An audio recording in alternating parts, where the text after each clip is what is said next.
आप सुन रहे हैं केएस नॉवल स्टोरी पर returning from the immortal world. यह एक काल्पनिक, मनगढ़ंत या बनावटी कहानी है जो लेखक की कल्पना से लिखी गई है और असल जिंदगी की घटनाओं या लोगों पर आधारित नहीं है। इसमें अक्सर ऐसे पात्र, जगहें या घटनाएं होती हैं जो सच नहीं होती और ये लेस देन काल्पनिक, फिक्शनल, इमेजिनरी कहानियों की एक सामान्य विशेषता है। नॉवल अध्याय 361 कटी हुई पूंछ 1/10। तांग शियू की दिव्य चेतना किसी खेल में चीट कोड की तरह थी। उनकी दिव्य चेतना कई सौ मीटर के क्षेत्र को कवर करती थी, जिससे वे इसके भीतर किसी भी दृश्य का अवलोकन कर सकते थे। इसलिए संदिग्ध व्यक्तियों को ढूंढने के लिए उसे केवल विला क्षेत्र के चारों ओर कुछ समय बिताने की आवश्यकता थी। हालांकि मौजूदा दूरबीनें बहुत अधिक प्रभावी थीं। यदि प्रेक्षक बहुत दूर होते तो कुछ दृश्य उनसे छूट सकते थे। भले ही यह मुश्किल हो, हमें एक बार तो तलाशी लेनी ही होगी, तांग शियू ने गंभीर भाव से कहा। जहां तक हमारे जाने की बात है, मैं व्यक्तिगत रूप से पीछे से सुरक्षा प्रदान करूंगा। अगर कोई संदिग्ध व्यक्ति हमारा पीछा करता है तो हम उनसे तब निपटेंगे। तांग वेई ने सिर हिलाकर कहा। सावधानी बरतना अच्छी बात है, काय करते। तांग शियू ने कहा, चलो हम दोनों विला क्षेत्र का चक्कर लगाते हैं, जैसे कि हम बस टहलने निकले हों। यदि हमें कोई संदिग्ध व्यक्ति मिलता है तो हम उनकी पहचान स्पष्ट करेंगे। अगर वे दुश्मन हैं तो हम उन्हें सीधे मार डालेंगे। अगर ऐसा नहीं हुआ तो हम वापस आकर रिट्रीट का आयोजन करेंगे। ठीक है। तांग वेई ने अपनी कमर पर रखी पिस्तौल को छुआ और सिर हिलाया। इसके तुरंत बाद वे दोनों खुलेआम विला के गेट से बाहर निकले और सीधे विला क्षेत्र के मुख्य प्रवेश द्वार की ओर चल दिए। तांग शियू की दिव्य चेतना लगातार सक्रिय थी और वह आसपास के वातावरण का अवलोकन कर रही थी। तांग शियू ने जिस बात की उम्मीद नहीं की थी वह ये थी कि जिस विला में वह रहता था, वहां से लेकर मुख्य द्वार तक उसकी दैवीय चेतना ने पहले ही दुश्मन के निशान पकड़ लिए थे। यह उनके निवास से कुछ 100 मीटर की दूरी पर स्थित एक अन्य विला भवन की छत पर था, जहां दूरबीन ये दो युवक उनके विला में होने वाली गतिविधियों पर गुप्त रूप से नजर रख रहे थे। हालांकि तांग शियू ने जल्दबाजी में कोई कदम नहीं उठाया। विला क्षेत्र से बाहर पहुंचने के बाद वह और तांग वेई टहलने का नाटक करने लगे, सिगरेट पीते रहे और बीच बीच में धुएं के छल्ले उड़ाते रहे। अगर मैं गलत नहीं हूं तो हमारे सामने बाईं ओर सड़क के किनारे खड़ी वह एसयूवी कई घंटों से वहीं खड़ी है ना? जब हम चांगबू टाउन से वापस आए तो मैंने उसे वहां पार्क किया हुआ देखा। धुंधली रात भी तांग शियू की तेज दृष्टि को बाधित नहीं कर सकी। इससे पहले जब वह चांगबू टाउन से वापस आया तो उसने एसयूवी को देखा तो था, लेकिन सरसरी नजर डालने पर उसे उसके अंदर कोई नहीं दिखा। लेकिन अब कार के अंदर दो आदमी थे। उनमें से एक पिछली सीट पर बैठा था और खिड़की खुली रखकर चुपचाप सिगरेट पी रहा था।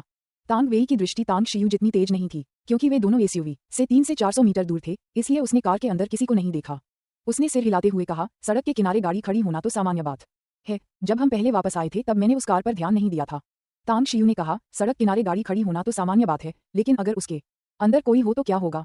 तांग वेई के चेहरे के भाव में थोड़ा बदलाव आया और उन्होंने कहा, इस नाजुक मोड़ पर अगर कोई कई घंटों से कार में है तो समस्या शायद सरल नहीं है। चलिए एक बार देख लेते हैं, तांग शियू ने कहा और फिर कार की ओर चलने लगी। इस समय एसयूवी की ड्राइवर सीट पर बैठा एक युवक विला क्षेत्र के प्रवेश द्वार की ओर देख रहा था। जैसे ही तांग शियू और तांग वेई विला क्षेत्र के गेट से बाहर निकले, उसने उन्हें देख लिया। उन्हें इस बात पर थोड़ा आश्चर्य हुआ कि इतनी देर रात होने के बावजूद वे दोनों लोग टहलने निकले हुए थे। जब उसने देखा कि वे दोनों उसकी ओर आ रहे हैं तो उसने तुरंत अपना सिर घुमाया और पीछे की सीट पर बैठे व्यक्ति से कहा, भाई हूँ, खुफिया जानकारी के अनुसार विला क्षेत्र से बाहर आने वाले दो लोगों में से एक तांग वेई है, जो तांग परिवार का सीधा वंशज है। वे मौत की तलाश में हैं।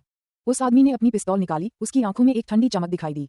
युवक ने आश्चर्य से पूछा, भाई हूँ, हमारा मिशन रेड मेपल विला क्षेत्र में तांग परिवार के सदस्यों की निगरानी करना है। अगर हम अभी किसी को मार दें तो क्या युवा स्वामी हमें दंडित नहीं करेंगे? उस आदमी ने व्यंग्य करते हुए कहा, चिंता मत करो, अगर हम तांग परिवार के किसी प्रत्यक्ष वंशज को मार सकते हैं तो युवा स्वामी न केवल हमें दंडित नहीं करेंगे बल्कि संभवतः हमें पुरस्कृत भी करेंगे। आपको पता है कि चांगबू कस्बे में पहले क्या हुआ था, है ना? हमें बहुत नुकसान हुआ है और अब युवा मालिक बहुत गुस्से में हैं। अगर हम तांग वेई को मार देते हैं तो युवा मालिक निश्चित रूप से प्रसन्न होंगे। ठीक है। उस युवक ने अपनी कमर से पिस्तौल भी निकाल ली। दोनों पक्षों के बीच की दूरी लगातार कम होती गई। तांग शियू की दिव्य चेतना जागृत हो गई और उसने कार में बैठे दोनों लोगों को अपने दायरे में ले लिया। उसने स्पष्ट रूप से उन्हें पिस्तौल पकड़े हुए देखा। उनके चेहरे हत्या के इरादे से भरे हुए थे। उसने तुरंत ही इन दोनों व्यक्तियों की पहचान निर्धारित कर ली, या तो वे याओ परिवार से थे या सन परिवार से। इसी प्रकार वे शत्रु थे। भाई तांग वेई, सावधान रहना, उनके पास बंदूकें हो सकती हैं। तांग शियू ने फुसफुसाते हुए चेतावनी दी। तांग वेई ने कहा, चिंता मत करो, क्योंकि वे हम पर नजर रख रहे हैं, इसलिए वे आसानी से गोलीबारी नहीं करेंगे। तांग शियू ने मन ही मन आह भरी, उनके हाव भाव देखकर तो वे गोली क्यों नहीं चलाएंगे? शायद वे दोनों को अभी गोली मार देना चाहते होंगे, है ना? मुझे अपनी बंदूक दो। तांग शियू रुक गई। तांग वेई के सामने खड़ी होकर बोली। तांग वेई एक पल के लिए हिचकिचाया, फिर उसने अपनी पिस्तौल निकाली और तांग शियू को सौंप दी। तांग शियू ने पिस्तौल लेने के बाद करवट बदलते हुए उसे अपने कपड़ों की जेब में रख लिया। फिर वह धीरे धीरे उनकी ओर चलने लगा। दूरी धीरे धीरे कम होती गई। जब लगभग 30 मीटर की दूरी ही बची थी तो तांग शियू अचानक रुक गया। उसका हाथ बिजली की तरह तेजी से चलने लगा। पलक झपकते ही उसने पिस्तौल निकाली, सेफ्टी लॉक खोला और एसयूवी में बैठे दो लोगों की ओर बंदूक का मुंह तान दिया। बैंग बैंग, गोलियों की आवाज गूंजी। गोलियां विंडशील्ड को भेदते हुए ड्राइवर की सीट पर बैठे युवक के सिर में और पीछे की सीट पर बैठे व्यक्ति के हृदय क्षेत्र में जा लगीं। उसने निशानेबाजी का अभ्यास नहीं किया था, लेकिन उसका निशाना बेहद सटीक था। उनके विचार में गोली चलाना छिपे हुए हथियारों का उपयोग करने जैसा था। वह इसे आसानी से नियंत्रित कर सकते थे। तांग वेई के चेहरे के भाव बदल गए। उसने पहले ही ड्राइवर की सीट पर बैठे व्यक्ति को गोली लगते हुए देख लिया था। तांग शियू के सामने तेजी से दौड़कर आने के बाद उसने जल्दबाजी में कहा, छोटे भाई, तुमने गोली चलाने में इतनी जल्दी क्यों की? तांग शियू ने उसके कंधे पर थपथपाया। तांग वेई के कार्यों ने उनके दिल को छू लिया और उन्होंने मुस्कुराते हुए कहा, चलो चलें, चलो वापस चलते हैं। तांग वेई ने एसयूवी की ओर इशारा करते हुए हैरानी से कहा, तो फिर वे? तांग शियू ने हल्की सी मुस्कान के साथ कहा, कोई न कोई उनके शवों को लेने जरूर आएगा। चलिए विला क्षेत्र का चक्कर लगाते हैं। अगर हमें कोई और दुश्मन नहीं मिलते हैं तो हम विला क्षेत्र के अंदर मौजूद 2 दुश्मनों से निपटेंगे और फिर तुरंत वहां से निकल जाएंगे। विला क्षेत्र के अंदर 2 दुश्मन? तांग वेई स्तब्ध रह गया और तांग शियू की ओर उसकी निगाहें और भी विचित्र हो गईं। वह तांग शियू के साथ निकला था और उसने पूरे रास्ते चुपके से निगरानी की थी, लेकिन उसे कोई और दुश्मन तो नहीं मिला था, है ना? लगभग 10 मिनट बाद उन दोनों को कोई और संदिग्ध व्यक्ति नहीं मिला। विला क्षेत्र में लौटने के बाद तांग शियू एक छिपे हुए कोने में रुक गई और बोली, तुम यहीं मेरा इंतजार करो, मैं अभी वापस आती हूँ। तांग वेई ने तांग शियू का अनुसरण करने की इच्छा से अपना मुंह खोला, लेकिन वह स्थिति से अनभिज्ञ था और तांग शियू को भी अपने साथ नीचे खींचने से डर रहा था। अंततः वह केवल चुपचाप सिर हिलाकर ही जवाब दे सका। कुछ ही देर बाद तांग शियू तांग वेई के पास लौट आई और मुस्कुराते हुए बोली, दूरबीन से हमारे विला में झांक रहे दोनों लोगों से मैंने निपट लिया है। चल दर सभी को तुरंत खाली करने के लिए कहें। तांग वेई ने चुपचाप सिर हिलाया। जब से तांग शियू उसके साथ ग्वांगयांग प्रांत आई थी, तांग शियू के कार्यों के माध्यम से उसे एहसास हुआ कि उन दोनों के बीच एक बहुत बड़ा अंतर था। कुछ ही देर में रेड मेपल विला एरिया से 1 दर्जन से अधिक कारें तेजी से रवाना हो गईं। विला क्षेत्र के पीछे जूजी और अन्य लोगों से मिलने के बाद वे रेड स्लोप जिले की ओर चले गए। तांग शियू जिस कार में सवार थी वह 10 किलोमीटर से अधिक चलने के बाद सड़क किनारे रुक गई। अपनी दैवीय चेतना को जागृत करते हुए उसने चुपचाप अपने पीछे के वाहनों का अवलोकन किया। कुछ मिनट तक इंतजार करने के बाद उसने देखा कि कोई वाहन उसका पीछा नहीं कर रहा है, इसलिए उसने चालक को गति बढ़ाने और आगे चल रहे काफिले से मिलने का आदेश दिया। 20 मिनट बाद रेड स्लोप जिले से कुछ दूरी पर एक जगह पर गाड़ियां एक एक करके सड़क के किनारे रुकने लगीं। ड्राइवरों को छोड़कर बाकी सभी लोग कारों से बाहर निकल गए। जब गाड़ियां मुड़कर चली गईं, तो उन्होंने सार्वजनिक बसें या टैक्सियां लीं और रेड स्लोप जिले में स्थित कारखाने की ओर चल दिए। अब सड़कों पर हर जगह इलेक्ट्रॉनिक निगरानी उपकरण लगे हुए थे। याओ परिवार और सन परिवार की क्षमताओं को देखते हुए उनके लिए यातायात ब्यूरो से इन कारों के ठिकाने का पता लगाना आसान होगा। इसलिए बीच रास्ते में ही कारों को छोड़कर वहां से निकलने के लिए परिवहन के अन्य साधनों का उपयोग करना बहुत आवश्यक था।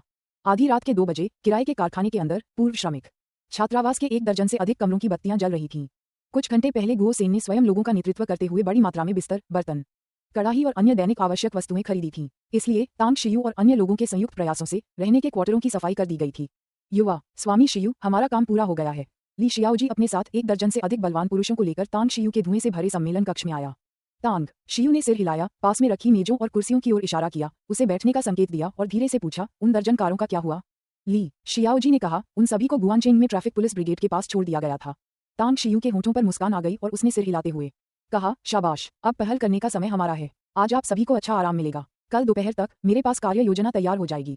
ठीक है। सम्मेलन कक्ष में जूजी, तांग वेई और ली जियाओजी सभी ने सिर हिलाया। तांग शियू ने कहा, आंटी जू, आपको शायद कड़ी मेहनत करनी पड़ेगी।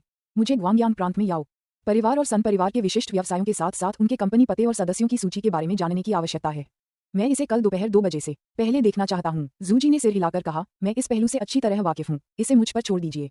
तांग शियू ने सिर हिलाया, फिर तांग वेई की ओर देखकर कहा, तुम यहीं रहो और मोर्चा संभालो। इस कारखाने के पास आने वाले किसी भी संदिग्ध व्यक्ति को तुरंत पकड़ लें।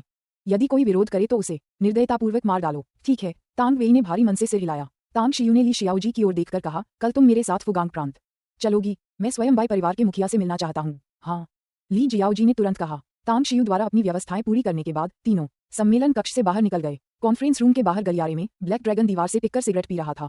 अब वह पूरी तरह समझ गया था कि तांग शियू ने पहले जो कहा था वह सच था। अगर तांग शियू चाहता तो वह उसे आसानी से कुचल सकता था, ठीक वैसे ही जैसे किसी चींटी को कुचलता है। उसने चुपके से 39 या 50 बलवान पुरुषों को देखा था। वे सभी कुशल थे और उसे उनसे एक सैन्य आभा का आभास हुआ। हालांकि वह अब भी थोड़ा चिंतित था। तांग शियू और इन लोगों के कार्यों के माध्यम से उसे एहसास हुआ कि तांग शियू कुछ बड़ा करने वाला था, संभवतः दूसरों के साथ टकराव भी। हालांकि वह यह अनुमान नहीं लगा सकता था कि विरोधी कौन थे, लेकिन कोई भी दुश्मन जो तांग परिवार को इतना जबरदस्त दबाव महसूस करा सकता है, उसके पास निश्चित रूप से जबरदस्त ताकत होगी। इसके अलावा उसे अभी भी यह समझ नहीं आया था कि तांग शियू ने उससे संपर्क क्यों किया था। ब्लैक ड्रैगन, तांग शियू चाहती है कि तुम अंदर आओ।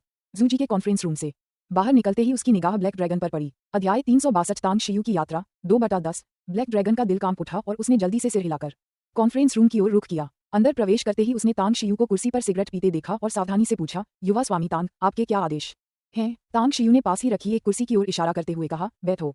ठीक है। ब्लैक ड्रैगन का शरीर तनावग्रस्त था। बैठने के बाद उसने पूछा, युवा स्वामी तांग, मैंने इस पर अच्छी तरह सोच विचार कर लिया है। अब से मैं आपका अनुसरण करूंगा। यदि आप मुझे पूर्व की ओर जाने को कहें तो मैं कभी दक्षिण की ओर नहीं जाऊंगा। यदि आप मुझे स्वर्ग जाने को कहें तो मैं वहां उतरने की हिम्मत नहीं करूंगा। बस मुझे बताइए कि आपको क्या चाहिए। जब तक मैं ब्लैक ड्रैगन वह कर सकता हूं, मैं अपनी जान जोखिम में डालने को तैयार हूं। तांग शियू ने कहा, मैं आपसे जो करवाना चाहता हूं वह बहुत सरल है। होंगपो जिला आपका इलाका है। आप यहाँ इतने वर्षों से काम कर रहे हैं, इसलिए मुझे यकीन है कि आपका खुफिया नेटवर्क अच्छी तरह से जुड़ा हुआ है। ब्लैक ड्रैगन ने आत्मविश्वास से जवाब दिया, बिल्कुल सही। हालांकि मेरे पास 20 से कुछ अधिक भरोसेमंद अधीनस्थ ही हैं, लेकिन उनके अधीन कई और युवा भाई हैं। यहाँ तक कि कई छोटे गुटों के भी हमारे साथ जटिल संबंध हैं। अगर आपको मुझसे कोई जानकारी जुटाने की जरूरत हो तो यह मेरे लिए बहुत आसान होगा। तांग शियू ने सिर हिलाते हुए कहा, आपका काम कारखाने के 10 किलोमीटर के दायरे में हर गली में सभी संदिग्ध अजनबियों पर नजर रखने के लिए लोगों को भेजना है। कुछ भी होने पर मुझे तुरंत सूचित करें। मैं आपसे कुछ नहीं छिपाऊंगा। हालांकि मैं तांग परिवार का सदस्य हूं, लेकिन इस बार मेरा सामना एक दुर्जेय प्रतिद्वंद्वी से हुआ है। उनकी शक्ति काफी अधिक है, लगभग हमारे तांग परिवार के बराबर। इसलिए ग्वांगयांग प्रांत और फुगांग प्रांत हमारे तांग परिवार और उनके बीच युद्ध का मैदान होंगे। और होंगपो जिला अब से हमारा आधार शिविर होगा। ब्लैक ड्रैगन की आंखों में एक चमक कौन थी और उसने पूछा, बॉस, क्या आप मुझे बता सकते हैं कि हमारे दुश्मन कौन हैं? तांग शियू ने उदासीनता से कहा, शाही राजधानी से याओ परिवार और ग्वांगयांग प्रांत से सन परिवार। फुफकार। ब्लैक ड्रैगन चौंक उठा। उसने राजसी राजधानी के याओ परिवार के बारे में तो नहीं सुना था, लेकिन ग्वांगयांग प्रांत के सन परिवार से वह भलीभांति परिचित था। सन परिवार का प्रभाव बहुत व्यापक था और वह ग्वांगयांग प्रांत के शीर्ष 5 प्रमुख परिवारों में शुमार था। तांग शियू ने कहा, आश्चर्यचकित मत होइए। हालांकि हमारा तांग परिवार इन दोनों परिवारों से प्रतिस्पर्धा कर रहा है, लेकिन ये केवल ग्वांगयांग प्रांत और फुगांग प्रांत तक ही सीमित है। छोटे पैमाने की प्रतिस्पर्धा से हमारे परिवार पर जीत या हार का कोई खास असर नहीं पड़ेगा। जहां तक आपकी बात है, क्योंकि मैंने आपको चुना है, मैं आपकी सुरक्षा सुनिश्चित करूंगा, चाहे हम इस बार जीतें या हारें। ग्वांगयांग प्रांत छोड़ने के बाद मैं आपको बहुत लाभ पहुंचाऊंगा। ब्लैक ड्रैगन का दिल थोड़ा शांत हुआ और उसने सीना सीधा करते हुए कहा, युवा स्वामी तांग, अब से मैं ब्लैक ड्रैगन जीवन और मृत्यु दोनों में आपका ही हूँ। आप जो भी करने को कहेंगे मैं वही करूंगा। तांग शियू मुस्कुराई और बोली, अगर आप अच्छा प्रदर्शन करते हैं और असाधारण सफलता हासिल करते हैं और हमारा तांग परिवार यह प्रतियोगिता जीत जाता है, तो ग्वांगयांग प्रांत में आपका विकास होंगपो जिले जैसे छोटे से क्षेत्र तक सीमित नहीं रहेगा। क्या आप मेरी बात समझ रहे हैं? ब्लैक ड्रैगन की आंखें चमक उठीं और उसने भारी मन से सिर हिलाते हुए कहा, समझ गया। तांग शियू ने हाथ हिलाते हुए कहा, जाओ, वापस जाओ और तुरंत व्यवस्था करना शुरू करो। मुझे अपने बेस कैंप की सुरक्षा सुनिश्चित करनी है, इसलिए तुम्हारे लोग बहुत महत्वपूर्ण हैं। हाँ। ब्लैक ड्रैगन खड़ा हुआ और जाने ही वाला था कि अचानक रुक गया, एक पल के लिए झिझका और पूछा, युवा स्वामी तांग, क्या मैं बिना किसी संकोच के पूछ सकता हूँ एलीट इंटरनेट कैफे के मालिक गुओ सेन के बारे में? क्या वह? तांग शियू ने बेपरवाही से कहा, मैं तुमसे कुछ नहीं छिपाऊंगा। वह फुगांग प्रांत के हुआंग परिवार से है और वह हुआंग परिवार द्वारा नियुक्त एक खुफिया एजेंट है। मेरा हुआंग परिवार से विशेष संबंध है, इसीलिए मैंने उनसे मदद मांगी। अगर तुम अपनी काबिलियत साबित करना चाहते हो तो तुम्हें गुओ सेन से बेहतर प्रदर्शन करना होगा। ब्लैक ड्रैगन को तुरंत दबाव महसूस हुआ। वह तांग शियू का मतलब अच्छी तरह समझ गया था। होंगपो जिले में निगरानी का काम न केवल उसके लोग कर रहे थे, बल्कि हुआंग परिवार के खुफिया एजेंट भी कर रहे थे। वह फुगांग प्रांत में हुआंग परिवार के दबदबे को जानता था। वे फुगांग प्रांत के सबसे प्रभावशाली परिवारों में से एक थे। तांग शियू द्वारा बताए गए रहस्य ने उसे दबाव के साथ साथ एक हल्की सी उत्तेजना भी दी। आखिरकार हुआंग परिवार की मदद से तांग परिवार के जीतने की संभावना कई गुना बढ़ जाएगी। युवा गुरु तांग, मैं आपको निराश नहीं करूंगा। जैसे ही ब्लैक ड्रैगन चला गया, तांग शियू कॉन्फ्रेंस रूम से बाहर निकली और बाहर इंतजार कर रही ली शियाओजी से कहा, उस पर नजर रखने के लिए किसी को भेजो। मैं उसकी वजह से कोई अप्रत्याशित समस्या नहीं चाहती। ली शियाओजी ने सिर हिलाते हुए कहा, मैं अपने सबसे बेहतरीन जासूसी विशेषज्ञों को उस पर नजर रखने के लिए भेजूंगा। रात बिना किसी घटना के गुजरी। अगली सुबह तड़के तांग शियू ली शियाओजी के साथ कारखाने से निकलकर फुगांग प्रांत की ओर चल पड़े। रास्ते में उन्होंने गुओ सेन से संपर्क किया और उनसे 1 दर्जन पुरानी कारें खरीदने में मदद करने का अनुरोध किया। फुगांग प्रांत झोउ शहर। तांग शियू पहली बार इस शहर में आया था और उसने पाया कि ये दानव शहर से कुछ खास कमतर नहीं था। ऊंची ऊंची इमारतें खड़ी थीं और चौड़ी सड़कों पर वाहनों की आवाजाही निरंतर बनी हुई थी। सुबह के 10 बजे तांग शियू झोउ शहर में हुआंग परिवार के पास पहुंची। फुगांग प्रांत में हुआंग परिवार का काफी दबदबा था, इसलिए उन्होंने एक बड़ा भूखंड घेरकर हुआंग परिवार का विला बनवाया था। जब उनकी कार हुआंग परिवार के विला के मुख्य द्वार पर पहुंची तो वहां मौजूद सुरक्षाकर्मियों ने उन्हें रोक दिया। आप कौन हैं? यह एक निजी आवासीय क्षेत्र है, बाहरी लोगों को यहाँ आने की अनुमति नहीं है। सुरक्षा गार्ड ने देखा कि तांग शियू और ली शियाओजी टैक्सी से आ गए हैं और उसने तुरंत गहरी आवाज में बात की। तांग शियू ने टैक्सी को मना कर दिया और सुरक्षा गार्ड की ओर देखते हुए कहा, हुआंग जिनफू को बता दो कि तांग शियू मिलने आ रही है। सुरक्षा गार्ड ने तांग शियू को कुछ नाराजगी से देखते हुए भौहें चढ़ाईं। पूरे फुगांग प्रांत में बहुत कम लोग ऐसे थे जो अपने परिवार के मुखिया को उनके नाम से पुकारने की हिम्मत करते थे। हालांकि उसने तांग शियू के व्यक्तित्व में एक विशेष आभा महसूस की और यहाँ तक कि तांग शियू के बगल में खड़ी ली शियाओजी का भी व्यवहार सैन्य शैली का था, इसलिए उसने तुरंत कहा, एक पल रुकिए। उसके साथ उसने वॉकी टॉकी उठाया और हुआंग परिवार के विला के सुरक्षा प्रमुख से संपर्क किया। 5 या 6 मिनट बाद हुआंग जिनफू हुआंग परिवार के 4-5 प्रमुख सदस्यों के साथ विला के मुख्य द्वार की ओर दौड़ा। द्वार के बाहर 2 लोगों को देखकर उसने तुरंत पहचान लिया कि उनमें से एक तांग शियू था। क्या आप श्री तांग शियू हैं? हुआंग जिनफू का हावभाव बहुत ही विनम्र था और उनकी आवाज सम्मान से भरी हुई थी। तांग शियू मुस्कुराया और बोला, परिवार के मुखिया हुआंग बहुत ही विनम्र हैं, मैं तांग शियू हूँ। हुआंग जिनफू की आंखें चमक उठी, उनके चेहरे पर उत्साह साफ झलक रहा था और उन्होंने आदरपूर्वक कहा, कल मुझे गुओ सेन की रिपोर्ट मिली और मुझे पता था कि आप आ जाएंगे। कृपया अंदर आइए, मैंने आपके लिए बढ़िया चाय तैयार करवा रखी है। तांग शियू ने सिर हिलाया और हुआंग परिवार के विला के मुख्य द्वार से अंदर कदम रखा। द्वार पर तैनात चारों सुरक्षा गार्ड तांग शियू और हुआंग जिनफू को जाते हुए देखकर अचंभित रह गए। उन्होंने कभी सपने में भी नहीं सोचा था कि टैक्सी से आए उस युवक को उनके परिवार के मुखिया द्वारा इतना सम्मान दिया जाएगा। वह युवक कौन है? परिवार का मुखिया उसके सामने इतना सम्मानपूर्वक व्यवहार कर रहा है। क्या ये कुछ अजीब नहीं है? हाँ, मैंने कभी सपने में भी नहीं सोचा था कि इस दुनिया में कोई ऐसा भी हो सकता है जो हमारे परिवार के मुखिया को उनके साथ ऐसा बर्ताव करने पर मजबूर कर दे। आखिर वो नौजवान कौन है? शक्तिशाली लोग हमेशा सादगी से रहते हैं। आज मैंने वाकई कुछ नया सीखा है। सौभाग्य से हमने अभी उनके प्रति अनादर नहीं दिखाया, वरना परिवार के मुखिया हमें कड़ी फटकार लगाते। हुआंग परिवार के विला के मुख्य द्वार के अंदर 2 पर्यटक वाहन खड़े थे। हुआंग जिन्फू के उत्साहपूर्ण आमंत्रण पर वे दोनों एक पर्यटक वाहन में बैठ गए, जबकि ली शियाओजी और हुआंग परिवार के अन्य सदस्य दूसरे वाहन में बैठ गए। श्री तांग, हमारे हुआंग परिवार में आपका व्यक्तिगत आगमन हमारे लिए बहुत सम्मान की बात है। मैंने कल ही परिवार के सभी प्रमुख सदस्यों को सूचित कर दिया था और वे सभी अंदर इंतजार कर रहे हैं, हुआंग जिन्फू ने मुस्कुराते हुए कहा। तांग शियू मुस्कुराई और बोली, परिवार के मुखिया हुआंग, हम बाहरी नहीं हैं, इसलिए इतना विनम्र होने की कोई जरूरत नहीं है। हुआंग जिन्फू की आंखें चमक उठीं और उन्होंने बार बार सिर हिलाते हुए कहा, बिल्कुल बिल्कुल, हम अजनबी नहीं हैं। जब से मैंने सुना है कि 100 फीस्ट रेस्टोरेंट का नया मालिक है, तब से मैं वास्तव में हमेशा आपसे मिलने आना चाहता था, लेकिन मुझे उम्मीद नहीं थी कि आप पहले हमारे हुआंग परिवार में आएंगे। तांग शियू ने कहा, मैं इस बार हुआंग परिवार के पास इसलिए आया हूं क्योंकि मुझे कुछ पूछना है। हुआंग जिन्फू ने गंभीरता से कहा, श्रीमान तांग, आपको ऐसा नहीं कहना चाहिए। आपको जो भी चाहिए बस कह दीजिए। बूढ़े श्री गू ने न केवल एक बार मेरी जान बचाई थी, बल्कि हमारे परिवार की स्थिति को देखते हुए हमारा हुआंग परिवार 100 फीस्ट रेस्टोरेंट का बहुत ऋणी है। मैंने एक बार बूढ़े श्री गू से कहा था कि 100 फीस्ट रेस्टोरेंट की मदद के बिना हमारा हुआंग परिवार आज इस मुकाम पर नहीं होता। आपको जो भी चाहिए बस कह दीजिए और हमारा हुआंग परिवार पूरे दिल से आपकी मदद करेगा, चाहे इसके लिए हमें अपने सारे संसाधन खर्च करने ही क्यों न पड़े। तांग शियू ने सिर हिलाकर कहा, तो फिर मैं आपको पहले से ही धन्यवाद देता हूँ। मैं बाद में शियाक्सू से बात करूंगा। हुआंग परिवार और हमारे 100 फीस्ट रेस्टोरेंट के बीच संबंध और भी घनिष्ठ हो सकते हैं। हुआंग जिन्फू का शरीर कांप उठा और उसके हृदय में तीव्र आनंद की लहर दौड़ गई। हालांकि उसने तांग शियू के शब्दों में एक छिपा हुआ अर्थ भी सुना। जियाक्सियू, तांग शियू और गू शियाक्सियू के बीच क्या संबंध था? जल्द ही 2 पर्यटक वाहन हुआंग परिवार के मुख्य भवन पर पहुंचे। हुआंग जिन्फू के उत्साहपूर्ण निमंत्रण पर तांग शियू का हुआंग परिवार के प्रमुख सदस्यों के एक समूह द्वारा स्वागत किया गया और उन्हें स्वागत कक्ष में ले जाया गया। तांग शियू और हुआंग परिवार के सदस्यों के बीच जान पहचान होने के बाद उसने तुरंत कहा, परिवार के मुखिया हुआंग, क्या हम बातचीत करने के लिए कोई शांत जगह ढूंढ सकते हैं? हुआंग जिन्फू जानता था कि तांग शियू उससे गंभीर मामलों पर चर्चा करना चाहता है, इसलिए उसने तुरंत कहा, चलो मेरे अध्ययन कक्ष में चलते हैं, वहां हमें कोई परेशान नहीं करेगा। प्राचीन अध्ययन कक्ष अत्यंत सुंदर और सुरुचिपूर्ण ढंग से सजाया गया था। अलमारियों पर रखी असंख्य पुस्तकों के अलावा मेज पर अध्ययन कक्ष की 4 अनमोल वस्तुएं, ब्रश, स्याही, कागज और स्याही की ईंट भी रखी थीं। जब तांग शियू की दृष्टि किताबों की अलमारी से हटकर हस्तशिल्प से भरी दूसरी अलमारी पर पड़ी तो अचानक ठहर गई। वह फायरी फ्लेम स्टोन था। तांग शियू का दिल जोर से धड़कने लगा। वह शेल्फ के पास गया और शेर की आकृति में तराशे गए अग्नि ज्वाला पत्थर को उठाने के लिए हाथ बढ़ाया। हुआंग जिन्फू ने पीछे पीछे चलते हुए मुस्कुराते हुए कहा, पत्थर पर बनी यह शेर की मूर्ति काफी अच्छी है ना? इसे हमारे देश के एक कुशल मूर्तिकार हुआंग बाइकन ने बनाया है। तांग शियू ने धीरे से अग्नि ज्वाला पत्थर को सहलाया। धीरे से हुआंग जिन्फू की ओर मुड़ी और गंभीरता से कहा, हुआंग परिवार द्वारा हर 3 साल में 100 दावत वाले रेस्तरां में भेजे जाने वाले लोगों की संख्या दोगुनी हो जाएगी। क्या आप मुझे ये पत्थर का शेर दे देंगे? हुआंग जिन्फू की आंखें चमक उठी और उन्होंने बिना किसी झिझक के कहा, चूंकि श्री तांग को ये पसंद है तो कृपया इसे ले लीजिए। उसके दिल में वह पहले से ही बेहद खुश था, क्योंकि उन्होंने कभी सपने में भी नहीं सोचा था कि एक खूबसूरती से तराशा हुआ पत्थर का शेर उनके हुआंग परिवार को हर 3 साल में 100 फीस्ट रेस्टोरेंट में भेजे जाने वाले लोगों की संख्या दोगुनी करने में मदद करेगा। पहले वे हर 3 साल में केवल 3 लोगों को भेज पाते थे, इसे दोगुना करने का मतलब 6 लोग होंगे। हालांकि उनमें से लगभग सभी हर साल मर जाते थे, लेकिन जो बचते थे वे सभी कुलीन वर्ग के लोग होते थे जो उनके हुआंग परिवार की सशस्त्र सेना की रीढ़ थे। अध्याय 363 निजी बातचीत 3/10। तांग शियू और हुआंग जिन्फू दोनों संतुष्ट महसूस करते हुए अध्ययन कक्ष के सोफे पर बैठ गए। तांग शियू ने धधकती ज्वाला के पत्थर को एक तरफ रख दिया और गंभीर मामलों के बारे में बात करने लगा।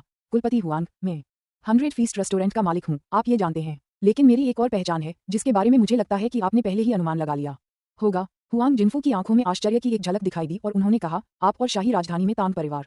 जी हाँ, मैं भी तांग परिवार का सदस्य हूँ, तांग शियू ने कहा। हुआंग जिन्फू ने जवाब दिया, दरअसल जब आपने मुझसे स्टार शिमा ग्रुप के वित्त विभाग के उप निदेशक की जांच में मदद करने के लिए कहा था तो मुझे पहले से ही कुछ अंदाजा हो गया था। अब तांग परिवार और याओ परिवार ग्वांगयांग प्रांत और फुगांग प्रांत में खुलेआम और गुप्त रूप से लड़ रहे हैं। स्टार शिमा ग्रुप के मुख्यालय की इमारत को भी जला दिया गया था और मेरे हुआंग परिवार की खुफिया प्रणाली की जांच के अनुसार ये काम सन परिवार के लोगों ने किया था। जी हाँ, ये काम वाकई सन परिवार के लोगों ने ही किया था, तांग शियू ने कहा। इसके अलावा तांग परिवार और याओ परिवार के बीच का संघर्ष वर्तमान में प्रतिकूल स्थिति में है, इसलिए मैं व्यक्तिगत रूप से ग्वांगयांग प्रांत और फुगांग प्रांत में यहाँ के मामलों को पूरी तरह से संभालने के लिए आया हूँ। हुआंग जिन्फू ने बिना किसी झिझक के कहा, श्रीमान तांग, कृपया मुझे अपने विचार बताएं। जब मुझे यह अंदाजा हुआ कि आप तांग परिवार के सदस्य हैं तो मैंने पहले ही आदेश दे दिए थे। हुआंग परिवार की सशस्त्र सेना पहले ही एकत्रित हो चुकी है और समूह की सभी प्रमुख कंपनियां भी तैयार हैं। मुझे केवल आपके वचन की आवश्यकता है और हुआंग परिवार तांग परिवार के साथ मिलकर लड़ाई लड़ेगा। तांग शियू खड़े हुए और गंभीरता से बोले, कुलपति हुआंग, मैं अब धन्यवाद के और शब्द नहीं कहूंगा। हमें अभी बहुत लंबा रास्ता तय करना है और मैं हुआंग परिवार के बलिदानों को व्यर्थ नहीं जाने दूंगा। हुआंग जिन्फू भी खड़े हो गए और मुस्कुराते हुए बोले, हमें यही करना चाहिए। जब वे दोनों बैठ गए तो हुआंग जिनफू ने आगे कहा, श्रीमान तांग, कृपया अपने आदेश दीजिए, आपकी क्या अपेक्षा है जो हम करें? तांग शियू ने कहा, मुझे याओ परिवार, वांगयांग प्रांत में सन परिवार और फुगांग प्रांत में यांग परिवार के बारे में विशिष्ट खुफिया जानकारी चाहिए। इसके अलावा वांगयांग प्रांत को पहले पड़ाव के रूप में चुनते हुए मुझे उम्मीद है कि वहां हुआंग परिवार की खुफिया प्रणाली मुझे वह सारी जानकारी प्रदान कर सकेगी जिसकी मुझे आवश्यकता है और मेरे साथ निरंतर संपर्क बनाए रखेगी। हुआंग जिनफू ने सिर हिलाकर कहा, मैं आदेश दूंगा। बाद में मैं आपको ग्वांगयांग प्रांत में हुआंग परिवार की खुफिया एजेंसी के महाप्रबंधक की संपर्क जानकारी दूंगा। तांग शियू ने कहा, फिलहाल मुझे केवल हुआंग परिवार की खुफिया सहायता की आवश्यकता है। हुआंग जिनफू ने तुरंत कहा, श्रीमान तांग, सशस्त्र बलों के बारे में क्या? जहां तक मुझे पता है, फुगांग प्रांत में यांग परिवार ने कई मार्शल आर्ट मास्टर्स को प्रशिक्षित किया है और यहां तक कि उनके पास 1 दर्जन से अधिक मार्शल आर्ट स्कूल भी हैं जिनकी स्थापना यांग परिवार ने ही की है। मार्शल आर्ट स्कूलों के प्रमुख और कई प्रशिक्षक सभी यांग परिवार की महत्वपूर्ण सशस्त्र सेनाएं हैं। तांग शियू ने कहा, मेरे पास मौजूद जानकारी के अनुसार यांग परिवार ने ग्वांगयांग प्रांत में ज्यादा लोगों को नहीं भेजा है। याओ परिवार के मुखिया का इरादा संभवतः ग्वांगयांग प्रांत में हमारे तांग परिवार की सभी सेनाओं को हटाने का है, इससे पहले कि वह आधिकारिक तौर पर यांग परिवार के लोगों का उपयोग करके फुगांग प्रांत में हमारे तांग परिवार की सेनाओं को हटाए। इसलिए ग्वांगयांग प्रांत में स्थित सन परिवार से सबसे पहले निपटना जरूरी है। हुआंग जिनफू ने सिर हिलाकर कहा, मैं समझ गया। संक्षेप में बस मुझे बता दीजिए कि आप कब चाहते हैं कि हमारा हुआंग परिवार कार्रवाई करे। तांग शियू ने सिर हिलाकर कहा, एक और बात है जो कुलपति हुआंग को परेशान कर सकती है, कृपया मुझे बताएं। कुलपति हुआंग ने कहा। तांग शियू ने कहा, जहां तक मुझे पता है कुलपति हुआंग, आप और ग्वांगयांग प्रांत के नंबर 1 व्यक्ति पुराने सहपाठी होने चाहिए, है ना? मैंने सुना है कि आपका रिश्ता बहुत अच्छा है। बिल्कुल सही, हुआंग जिनफू ने कहा। तांग शियू ने कहा, ग्वांगयांग प्रांत में बाई परिवार के मुखिया, जो मेरे तांग परिवार के करीबी सहयोगी हैं, को जांच के लिए निलंबित कर दिया गया है और याओ परिवार और सन परिवार द्वारा आधिकारिक हलकों में अपने प्रभाव का इस्तेमाल करने के कारण उन्हें नजरबंदी केंद्र भेज दिया गया है। मुझे उम्मीद है कि कुलपति हुआंग आपके पुराने सहपाठी से संपर्क कर सकते हैं और मुझे उसे बाहर निकालने में मदद कर सकते हैं। इसके अलावा उनकी जांच की खबर अभी तक फैली नहीं है, इसलिए मुझे उम्मीद है कि उन्हें उनके मूल पद पर बहाल किया जा सकता है। हुआंग जिनफू ने भौहें चढ़ाते हुए व्यंग्यात्मक मुस्कान के साथ कहा, इस मामले को संभालना बहुत मुश्किल है जब तक कि क्या न हो।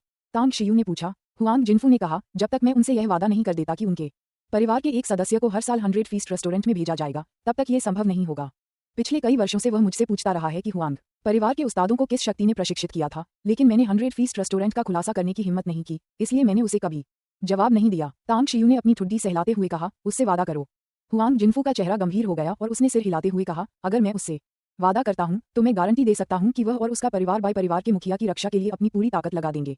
हालांकि उनके परिवार का ग्वांगयांग प्रांत में काफी प्रभाव है, लेकिन उनके पास सच्चे आकाओं की कमी है, अन्यथा उनका परिवार हमारे हुआंग परिवार से भी आगे निकल सकता है। तांग शियू खड़े हुए और बोले, कुलपति हुआंग, तो मैं आपकी खुशखबरी का इंतजार करूंगा। हुआंग जिनफू ने सिर हिलाया और तांग शियू की हरकत देखकर तुरंत कहा, श्रीमान तांग, मैंने दोपहर का भोजन तैयार करवा लिया है, आप क्या सोचते हैं? तांग शियू ने सिर हिलाकर कहा, मैं आपकी दयालुता की सराहना करता हूँ। यह एक नाजुक समय है और मुझे जल्द से जल्द ग्वांगयांग प्रांत लौटना होगा। ये देखकर कि तांग शियू जाने के लिए दृढ़ संकल्पित था, हुआंग जिनफू ने उसे रोकने के लिए और प्रयास नहीं किए। हालांकि उनके दिल में एक अनसुलझी उलझन बनी हुई थी जिसका समाधान नहीं हुआ था। तांग शियू को जाते हुए देखकर उसने खुद को दृढ़ किया और तांग शियू के साथ बाहर निकलते हुए उसने धीमी आवाज में पूछा, श्रीमान तांग, क्या मैं इतनी हिम्मत कर सकता हूँ कि आपसे बॉस गू के साथ आपके रिश्ते के बारे में पूछ सकूं? तांग शियू ने शांत भाव से कहा, कुलपति हुआंग, शायद एक दिन आपको पता चल जाएगा। हुआंग जिनफू ने दबी आवाज में कड़वी मुस्कान दी। हालांकि तांग शियू के शब्द संयमित थे, लेकिन यह स्पष्ट था कि वह उसे सच बताने को तैयार नहीं था। तांग शियू की पहचान को देखते हुए उसने आगे पूछने की हिम्मत नहीं की। दूसरों को शायद ये पता न हो कि 100 फीस्ट रेस्टोरेंट कितना भयानक था, लेकिन वह इसे अच्छी तरह जानता था। हुआंग परिवार फुगांग प्रांत में पहले से ही एक शीर्ष स्तर का प्रभावशाली परिवार था, जिसकी जड़ें बहुत गहरी थीं, लेकिन 100 फीस्ट रेस्टोरेंट की तुलना में अंतर शायद 10 गुना से भी अधिक था। अगर 100 फीस्ट रेस्टोरेंट उसके हुआंग परिवार को नष्ट करना चाहता, तो भले ही वे मुट्ठी भर लोगों को भेजते, उसके हुआंग परिवार के सभी सदस्य शायद रातों रात मारे जाते। हुआंग जिनफू को कोई जवाब नहीं मिला, लेकिन फिर भी वह मन ही मन बहुत संतुष्ट था। तांग शियू के वादे ने उसे खुश कर दिया। अब वह कल्पना कर सकता था कि 10 साल से भी अधिक समय में हुआंग परिवार के पास अभी की तुलना में कहीं अधिक स्वामी होंगे। एक परिवार, सबसे महत्वपूर्ण बात क्या है? बेशक ये युद्ध कौशल है। हालांकि शक्ति और धन भी महत्वपूर्ण है, लेकिन युद्ध शक्ति की तुलना में अंतर मामूली नहीं है। इस युग में पूर्ण सैन्य शक्ति से संपन्न वास्तव में धनी परिवारों को ही इस नाम के योग्य माना जाता है। दोपहर में तांग शियू गुआंगचेंग में होंगपो जिले में लौट आया। कारखाने में प्रवेश करने के बाद तांग वेई जल्दी से उसके पास आया और बोला, भाई, यहाँ एक बाहरी व्यक्ति है। उन्होंने कहा कि उन्हें हुआंग परिवार के मुखिया से आपको ढूंढने के लिए यहाँ आने का आदेश मिला था। तांग शियू ने सिर हिलाकर कहा, मुझे पता है, उसका नाम हुआंग बिंगचेंग है। तांग वेई की आंखों में एक अजीब सी चमक दिखाई दी और उसने पूछा, भाई, तुमने ये कैसे किया? फुगांग प्रांत के हुआंग परिवार का कोई सदस्य हमारे पास क्यों आएगा? हुआंग परिवार के साथ आपका क्या रिश्ता है? तांग शियू मुस्कुराया और बोला, मेरा हुआंग परिवार के मुखिया से कुछ संबंध है। आपको पता है, मैंने आज खुद हुआंग परिवार के मुखिया से मुलाकात की। मैंने ग्वांगयांग प्रांत में हुआंग परिवार की खुफिया प्रणाली को अस्थायी रूप से उधार लिया है। तांग वेई ने अंगूठा ऊपर करके प्रशंसा की और कहा, भाई, अब मैं आपकी और भी अधिक प्रशंसा करता हूँ। हालांकि मुझे पता था कि आप बेहद सक्षम हैं, फिर भी जब दादाजी ने आपको ग्वांग्यांग प्रांत और फुगांग प्रांत में मामलों का पूरा अधिकार सौंप दिया तो मुझे थोड़ा आश्चर्य हुआ। अब मुझे समझ आई, आप तो यहाँ अंकल से भी ज्यादा उपयोगी हैं। तांग शियू ने बेवकूफ़ी भरी हंसते हुए कहा, बकवास मत करो। हुआंग बिंगचेंग कहाँ है, मुझे उससे मिलने ले चलो। ठीक है, तांग वेई ने मुस्कुराते हुए कहा। बाद में तांग शियू की मुलाकात सम्मेलन कक्ष में हुआंग बिंगचेंग से हुई, जो एक परिष्कृत, कुछ हद तक विद्वान मध्यम आयु वर्ग के व्यक्ति थे। आप हुआंग बिंगचेंग हैं, है ना? गुआंग्यांग प्रांत में हुआंग परिवार के खुफिया नेटवर्क के महाप्रबंधक कौन है? मैं तांग शियू हूँ, हमने पहले फोन पर बात की थी। हुआंग बिंगचेंग के चेहरे पर सम्मान का भाव था और उन्होंने कहा, श्रीमान तांग, मैं हुआंग बिंगचेंग हूँ। परिवार के मुखिया ने पहले ही आदेश दे दिए हैं और गुआंग्यांग प्रांत में हमारे हुआंग परिवार का खुफिया नेटवर्क पूरी तरह से सक्रिय हो गया है। हम याओ परिवार और सन परिवार की गतिविधियों पर भी कड़ी नजर रख रहे हैं।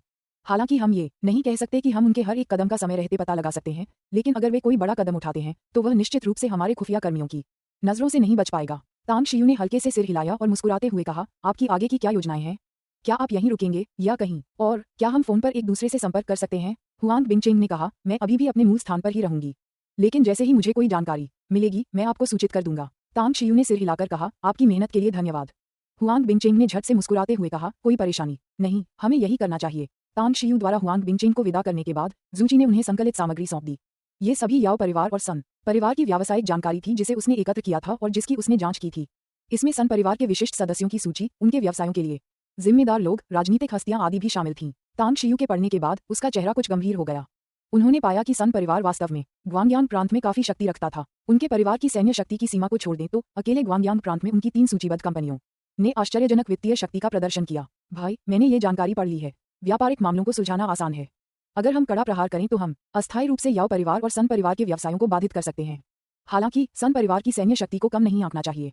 साथ ही याओ परिवार की सैन्य शक्ति के सामने हमारे पास मौजूद लोग बिल्कुल भी टिक नहीं पाएंगे। तांग वेई ने धीमी आवाज में कहा और कुछ गंभीर भाव से अपनी ठुड्डी सहलाते हुए बोला। तांग शियू ने सिर हिलाकर कहा, आप सही कह रहे हैं।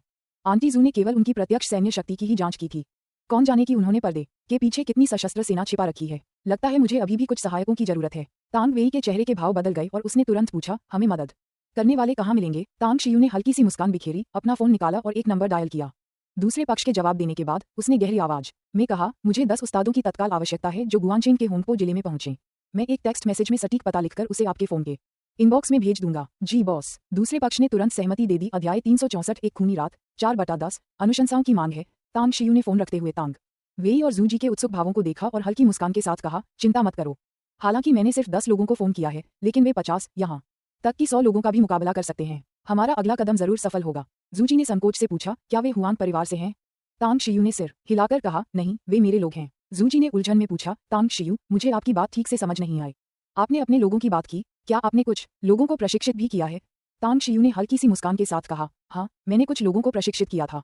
अपने पूर्वजों को स्वीकार करने से पहले ही मैंने व्यापार शुरू कर दिया था, और अगर मेरे अपने लोग नहीं होते तो इसे जारी रखना बहुत मुश्किल होता। जूजी ने आश्चर्य से कहा, क्या आपने पहले भी व्यापार किया है? तांग वेई ने बीच में टोकते हुए कहा, आंटी जू, इस बारे में परिवार में कुछ ही लोगों को पता है। दरअसल मेरे भाई ने परिवार द्वारा खोजे जाने से पहले ही और हाई स्कूल में पढ़ते समय ही एक कंपनी स्थापित कर ली थी और व्यापार शुरू कर दिया था। उसे कम मत समझिए, यहाँ तक कि मशहूर कांग शिया, जो सर्वश्रेष्ठ अंतर्राष्ट्रीय स्वर्ण पदक विजेता मैनेजर हैं, मेरे भाई के लिए काम करते हैं। कांग जिया, जूजी ने आश्चर्य से कहा, तांग शियू, तो आप शेंग तांग ग्रुप के बॉस हैं? तांग शियू मुस्कुराए और बोले, यह सही है। शेंग तांग ग्रुप वास्तव में मेरी ही कंपनी है, लेकिन यह अभी शुरू ही हुई है और मैंने इसमें बहुत पैसा निवेश किया है। अभी तक कोई मुनाफा नहीं हुआ है। इस पल जूजी की नज़र तांग शियू की ओर पहले से बिल्कुल अलग थी। हालांकि वह तांग शियू की बुद्धिमत्ता और युद्ध कौशल की प्रशंसक थी, लेकिन व्यापार में वह खुद को उससे कहीं बेहतर मानती थी। हालांकि उसने कभी यह उम्मीद नहीं की थी कि तांग शियू शेंग तांग समूह का बड़ा बॉस होगा और कांग शिया को अपने यहाँ काम पर रख सकता है। कांग शिया कौन है? वह चीन के हर व्यवसाय के लिए एक आदर्श प्रबंधक थीं। व्यापार जगत में उनकी प्रतिष्ठा सूचीबद्ध कंपनियों के बड़े बड़े मालिकों से भी कहीं अधिक थी। अद्भुत। हालांकि जूजी के दिल में अनगिनत भावनाएं उमड़ रही थीं, लेकिन अंततः वे इन 2 शब्दों में सिमट गईं। तांग शियू ने शांत भाव से मुस्कुराते हुए कहा, तुम दोनों पहले आराम कर लो। मुझे पहले अच्छी तरह सोच विचार करना है और फिर युद्ध योजना बनानी है। अगर आज रात हुआंग परिवार से कोई खुफिया जानकारी मिलती है तो हम आज रात ही कार्रवाई करेंगे। जूजी ने आश्चर्य से पूछा, क्या आप हमले की पहल करने वाले हैं? तांग शियू ने सिर हिलाते हुए कहा, दुनिया में सबसे अच्छी रक्षा आक्रमण ही है। हालांकि कल हमें एक छोटी सी जीत मिली, लेकिन याओ परिवार और सन परिवार को यकीन नहीं होगा कि हम इस स्थिति में भी आक्रमण करने की पहल करेंगे। हमारे लिए आक्रमण शुरू करने का यही सबसे अच्छा समय है। जूजी और तांग वेई ने एक दूसरे की ओर देखा और सिर हिलाया। उन्हें लगा कि तांग शियू की बातें काफी हद तक सही थीं। युद्ध में दुश्मन को चौंकाना और उसे बेखबर पकड़ना जरूरी होता है। 2 घंटे बाद तांग शियू कमरे से बाहर निकला। उसने याओ परिवार और सन परिवार के प्रभाव की समझ के आधार पर एक युद्ध योजना तैयार कर ली थी। हालांकि वह ये दावा नहीं कर सकता था कि योजना एकदम सही थी, लेकिन तांग शियू को विश्वास था कि एक बार अभियान शुरू होने पर इससे याओ परिवार और सन परिवार को भारी नुकसान होगा। तांग शियू 10 लोग यहाँ पहुंच चुके हैं। जूजी कमरे के बाहर इंतजार कर रही थी और तांग शियू को बाहर आते देख उसने तुरंत बात की। तांग शियू ने सिर हिलाया, उसे युद्ध योजना सौंपी और कहा, पहले तुम इसे देख लो। अगर तुम्हें ठीक लगे तो हम इसी योजना के अनुसार आगे बढ़ेंगे। मैं पहले उनसे मिलने जाता हूँ। तुरंत तांग शियू इमारत से बाहर आया और इमारत के सामने सीधे भाले की तरह खड़े 10 लोगों को देखकर उसने मन ही मन सिर हिलाया। लोन वुल्फ कौन है? मैं लोन वुल्फ हूँ। नमस्कार बॉस। एक दुबला पतला आदमी आगे बढ़ा और आदरपूर्वक बोला। तांग शियू ने सिर हिलाकर कहा, तुम बहुत जल्दी आ गए, मुझे बहुत खुशी हुई। पहले आराम करो और आज रात मेरे आदेशों का इंतजार करो। हाँ, लोन वुल्फ ने गहरी आवाज में जवाब दिया। शाम के समय हुआंग बिंगचेंग ने खुफिया जानकारी लेकर एक व्यक्ति को भेजा जो जूजी द्वारा एकत्रित की गई जानकारी से भी कहीं अधिक विस्तृत थी। तांग शियू और अन्य लोगों ने इसकी समीक्षा करने के बाद पहले से तैयार की गई युद्ध योजना में कुछ मामूली बदलाव किए। भाई, सभी लोग एकत्रित हैं और आपके आदेश की प्रतीक्षा कर रहे हैं। तांग वेई बाहर से अंदर भागा और गहरी आवाज में बोला। तांग शियू ने सिर हिलाया। इमारत के बाहर पहुंचकर उसने 10-10 लोगों की 5 पंक्तियों में व्यवस्थित 50 लोगों को देखा और संतुष्टि से सिर हिलाते हुए कहा, आप सभी ने मेरी बनाई हुई युद्ध योजना देख ली है। आज रात हम 3 समूहों में बटेंगे। ली शियाओजी 20 लोगों के एक समूह का नेतृत्व करते हुए पहले और दूसरे लक्ष्य पर हमला करेंगे। लोन वुल्फ भी 20 लोगों के एक समूह का नेतृत्व करते हुए तीसरे और चौथे लक्ष्य पर हमला करेंगे। मैं स्वयं 10 लोगों के एक समूह का नेतृत्व करते हुए 5वें और छठे लक्ष्य पर हमला करूंगा। आज रात हमारा मिशन याओ परिवार और सन परिवार के इन 6 गणों को शीघ्रता और निर्णायक रूप से नष्ट करना और उनके पारिवारिक व्यवसायों को तबाह करना है। वाहन तैयार हैं और हथियार भी तैयार हैं। हताहतों को कम करने के लिए हम अचानक हमला करने की रणनीति अपना रहे हैं। दुश्मन की नजर में आने से पहले अगर हम तोपों का इस्तेमाल करने से बच सकते हैं तो हमें पूरी कोशिश करनी चाहिए। ऑपरेशन का समय रात 10 बजे है। अपनी स्थिति पर पहुंचने के बाद सबसे पहले लक्ष्यों की विशिष्ट स्थिति की पूरी तरह से जांच करें। यदि कोई असामान्य परिस्थिति उत्पन्न होती है तो मुझे तुरंत सूचित करें। बाद में तांग शियू ने अपना हाथ हिलाया और ली शियाओजी और लोन वुल्फ अपनी अपनी टीमों के साथ तेजी से कारखाने से निकल गए। तांग वेई तांग शियू के बगल में खड़े होकर गंभीरता से बोले, भाई, मुझे युद्ध में भाग लेना ही होगा। मैं आपके दल में शामिल होऊंगा। आप भी तांग परिवार के सदस्य हैं और मैं भी। अगर आप युद्ध में जाकर दुश्मन को मार सकते हैं तो मैं भी मार सकता हूँ। तांग शियू ने कहा, अगर हम सब चले जाएंगे तो यहाँ रहकर चीजों की देखरेख कौन करेगा? जूजी ने कहा, तांग शियू, तांग वेई को अपने साथ जाने दो। इस जगह को मेरे भरोसे छोड़ दो, चिंता मत करो। तांग शियू कुछ देर चुप रहने के बाद सिर हिलाते हुए बोली, अगर ऐसा है तो आप हमारे साथ आ सकते हैं। हालांकि आपको मेरे साथ रहना होगा और अगर आपको कोई खतरा महसूस हो तो तुरंत पीछे हट जाना। कोई बात नहीं। तांग वेई ने संतुष्टि भरी मुस्कान दिखाई। Port city imperial night club. Sun परिवार के मुखिया के छोटे भाई सन फीलोंग कुछ दोस्तों के साथ शराब पी रहे थे। खूबसूरत लड़कियों का एक समूह उन्हें घेरे हुए था और उनकी अच्छी तरह से सेवा कर रहा था। पोर्ट सिटी बहुत बढ़िया जगह है, हमारे उत्तर पश्चिम से कहीं बेहतर। देखो ओल्ड सन, हम एक दूसरे को 10 साल से ज्यादा से जानते हैं, है ना? कई बार हमने यहाँ आने का वादा किया लेकिन हमेशा कुछ न कुछ रुकावट आ जाती थी। इस बार पोर्ट सिटी आकर हमें निराशा नहीं हुई। सिर मुंडवाए और गले में सोने की चेन पहने एक अधेड़ उम्र का आदमी एक लड़की को गले लगाते हुए जोर से हंसा। सन फीलों के होठों पर मुस्कान आ गई और उन्होंने कहा, सचमुच 10 साल से ज्यादा हो गए हैं, लेकिन आप जैसे व्यस्त लोगों को मेरी देखभाल करने का समय कहाँ से मिलता है? अगर इस बार हमारा सन परिवार याओ परिवार और तांग परिवार के बीच के संघर्ष में न उलझा होता और मैंने बेशर्मी से आप लोगों से मदद न मांगी होती तो मुझे डर है कि आप लोग आज भी यहाँ नहीं होते। हा हा हे। सन फीलों द्वारा आमंत्रित कई बड़े लोग हंसे और अपने गिलास ऊपर उठाए। टकराना, दरवाजा तोड़कर खोला गया और पिस्तौल लिए 6 हटे कट्टे आदमी अंदर घुस आए। आगे खड़े अधेड़ उम्र के आदमी का निशाना बहुत अच्छा था और उसने बहुत तेजी से गोलियां चलाईं, जिससे कमरे में मौजूद 4 आदमियों में से 2 को गोली लग गई। सन फीलों और बाकी 3 को विरोध करने का मौका भी नहीं मिला और वे सभी मारे गए। उन 6 हटे कट्टे आदमियों ने महिलाओं की हत्या नहीं की। सन फीलों और अन्य लोगों को तुरंत मारने के बाद वे कमरे से बाहर निकल गए। दरवाजे के बाहर गलियारे में 4 शव पड़े थे और इंपीरियल नाइट क्लब के विभिन्न हिस्सों में भी दर्जनों लोग मारे गए थे, जिनमें से अधिकांश को चाकू से मारा गया था। पीछे हटो, दूसरे लक्ष्य की ओर बढ़ो। ली शियाओजी ने उस हटे कट्टे आदमी पर एक नजर डाली जिसने अभी अभी सबसे ज्यादा लोगों को मारा था और गहरी आवाज में कहा, port city red star bath house. आज स्नानघर में कारोबार अच्छा चल रहा था। कई ग्राहक महिलाओं की तलाश में आ रहे थे। सन परिवार का एक मैनेजर अपने कार्यालय में हिसाब किताब देख रहा था, जबकि उसके बगल में बैठी एक खूबसूरत लड़की कॉफी चला रही थी और मैनेजर को मीठी मुस्कान दे रही थी। 10 बजे कई ग्राहक पास के स्नानघर की रखवाली कर रहे बदमाशों की ओर दौड़े। उन्होंने उन पर बेरहमी से हमला किया। लगभग हर वार जानलेवा था। महज 1-2 मिनट में दर्जनों बदमाश मारे गए। टकराना, दफ्तर का दरवाजा लात मारकर खोला गया। जैसे ही एक आकृति प्रकट हुई, लोन वुल्फ के हाथ में मौजूद खंजर ने सन परिवार के प्रबंधक के गले को सटीक रूप से भेद दिया। लड़की की चीखों के बीच लोन वुल्फ ने उसे बेहोश कर दिया और जाने के लिए मुड़ गया। Port city golden post station. काफी बड़े क्षेत्र में फैला यह निजी क्लब सन परिवार के नियंत्रण में था। आमतौर पर सन परिवार की एक प्रतिभाशाली युवा सदस्य सन शियायू यहाँ की प्रभारी थीं और यहाँ सन परिवार के कई सशस्त्र बल भी मौजूद थे। इनमें से अधिकांश सन परिवार द्वारा प्रशिक्षित उस्ताद थे जो मार्शल आर्ट में निपुण थे। क्लब का पिछवाड़ा ही वह स्थान था जहाँ ये उस्ताद आमतौर पर रहते और प्रशिक्षण करते थे और यह आम जनता के लिए खुला नहीं था। आज रात यहाँ बहुत शांति थी क्योंकि हाल ही में सन परिवार याओ और तांग परिवारों के साथ संघर्ष में शामिल था, इसलिए सन परिवार के इन मार्शल आर्टिस्टों ने जल्दी आराम कर लिया था और मुखिया के आदेश की प्रतीक्षा करते हुए अपनी ऊर्जा बचा रहे थे। सन शियायू आराम नहीं कर रहा था। वह इस समय एक महिला के साथ यौन संबंध बना रहा था।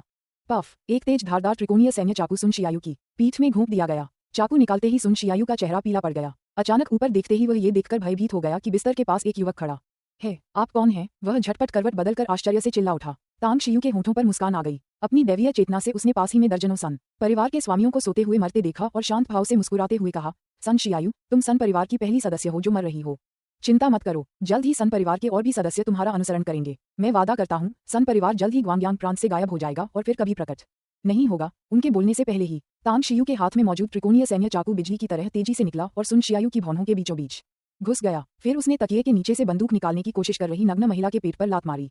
लात लगने के बाद तांग शियू तेजी से आगे बढ़ा। सुन शियायू की भौहों के बीचों बीच से त्रिकोणीय सैन्य चाकू निकाला और उसे उसके दिल में घोंप दिया। दुश्मन पुरुषों और महिलाओं में कोई भेद नहीं। तांग शियू ये बात अच्छी तरह से जानता था कि कभी कभी महिलाएं पुरुषों से भी ज्यादा डरावनी हो सकती हैं। अचानक उसके चेहरे के भाव में थोड़ा बदलाव आया, क्योंकि उसकी दिव्य दृष्टि से उसने देखा कि उसके दो अधीनस्थ हत्याएं कर रहे थे और एक कमरे में एक व्यक्ति की हत्या करने के बाद दूसरे व्यक्ति की नजर में आ गए, जिसने अचानक हुए हमले से बचते हुए जवाबी हमला करने के लिए बंदूक निकाल ली। अध्याय 365 व्यापक विलाप। सिफारिश के लिए 10 में से 5 वोट मांगे जा रहे हैं। तांग शियू ने अत्यंत तेजी से गति पकड़ी। गोलियों की आवाज से सन परिवार के बचे हुए मार्शल आर्टिस्ट जाग उठे और फिर वह गलियारे में भूत की तरह एक के बाद एक दरवाजे खोलता चला गया। हर बार हथियारबंद एक बलवान व्यक्ति बाहर निकलता, लेकिन तुरंत ही मारा जाता। कहावत है, 10 कदमों में एक व्यक्ति को मार डालो। तांग शियू ने न केवल यह उपलब्धि हासिल की, बल्कि उन्होंने इसे और भी बेहतर तरीके से किया। दर्जनों मीटर लंबे गलियारे में एक छोर से दूसरे छोर तक दौड़ते हुए वह कुल 12 दुश्मनों को मार गिरा चुका था। भीषण लड़ाई शीघ्र ही समाप्त हो गई। क्लब के पिछवाड़े में मौजूद सभी दुश्मनों के मारे जाने के बाद तांग शियू और उसके समूह ने पहले से तैयार पेट्रोल को आसानी से ज्वलनशील क्षेत्रों पर डाला और पूरा क्लब आग की लपटों में घिर गया।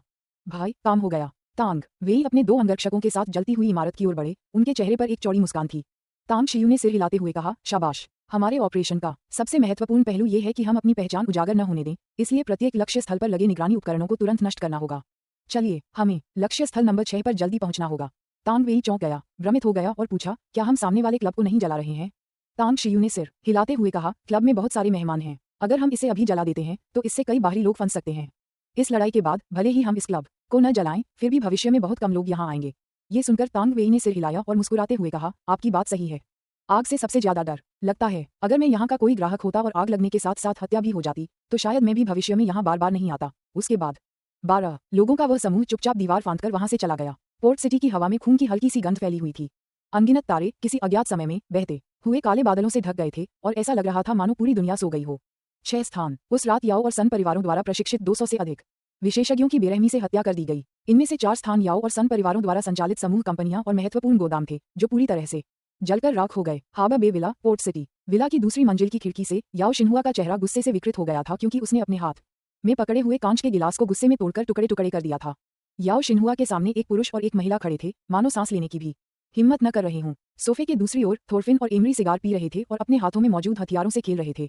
टकराना। दरवाजा जोर से खुला और एक पीला पड़ा हुआ युवक कमरे में घुस आया और घबराकर बोला, मास्टर साहब, मिंगडिंग ग्रुप के मुख्यालय भवन में आग लग गई है और निगरानी कक्ष में तैनात 4 सुरक्षा गार्ड मारे गए हैं। ग्रुप द्वारा रखे गए सभी नमूने जलकर राख हो गए हैं। सबसे महत्वपूर्ण बात यह है कि हमने जो नया उत्पाद अभी विकसित किया था, उसका सारा डेटा और नमूने भी वहीं थे। यह नुकसान बहुत बड़ा है। याओ शिन्हुआ की आंखें सिकुड़ गईं और उनका शरीर कुछ बार जोर से कांपा।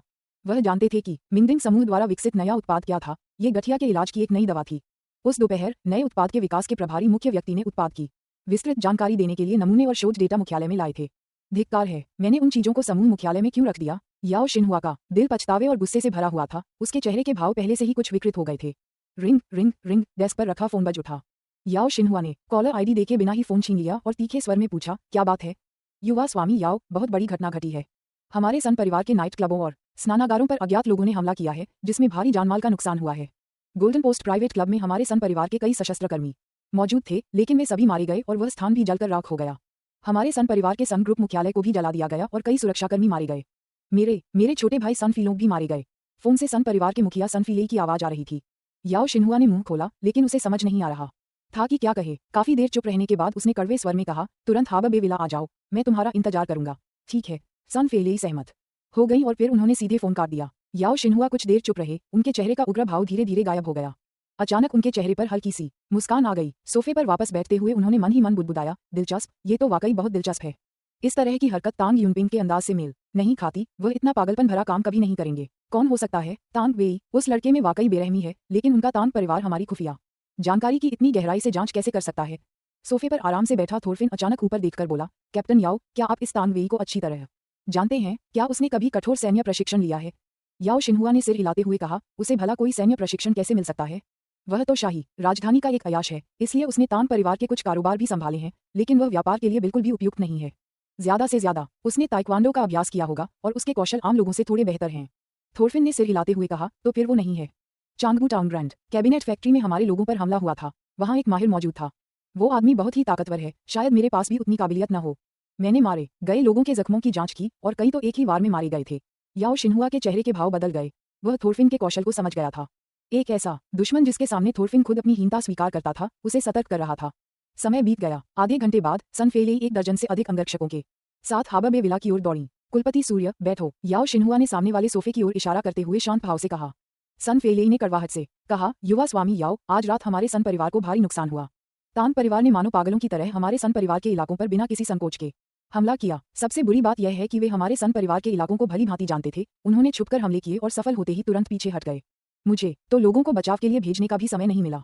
याओ शिनहुआ ने शांत भाव से कहा, मेरे याओ परिवार के 2 ठिकानों पर भी हमला हुआ था और हमने काफी लोगों को खो दिया। मेरे याओ परिवार के मिंगडिंग ग्रुप मुख्यालय की हालत भी उनके तान परिवार के शिंग हुई ग्रुप से बेहतर नहीं है। जब आप यहाँ आए थे तब आपको ये खबर मिली होगी, है ना? सन फेलेई ने सिर हिलाकर कहा, मुझे मिल गया। तान परिवार में से आखिर किसने ये किया? याओ शिनहुआ ने सिर हिलाते हुए कहा, मुझे पक्का पता नहीं है। तांग यूनपेंग पहले ही शुसु प्रांत लौट चुका है और होंगफेंग विला क्षेत्र में उनका मूल अड्डा अब खाली है। मैंने उस क्षेत्र की गुप्त निगरानी के लिए जिन लोगों को भेजा था वे भी मारे जा चुके हैं। अब तो मुझे ये भी नहीं पता कि उनका अड्डा कहाँ है। सन फेलेई ने भौहें चढ़ाकर चिंता से पूछा, तो अब हम क्या करें? इतना बड़ा नुकसान झेलने के बाद क्या हम बस हाथ पर हाथ धरे बैठे रहेंगे और कुछ नहीं करेंगे?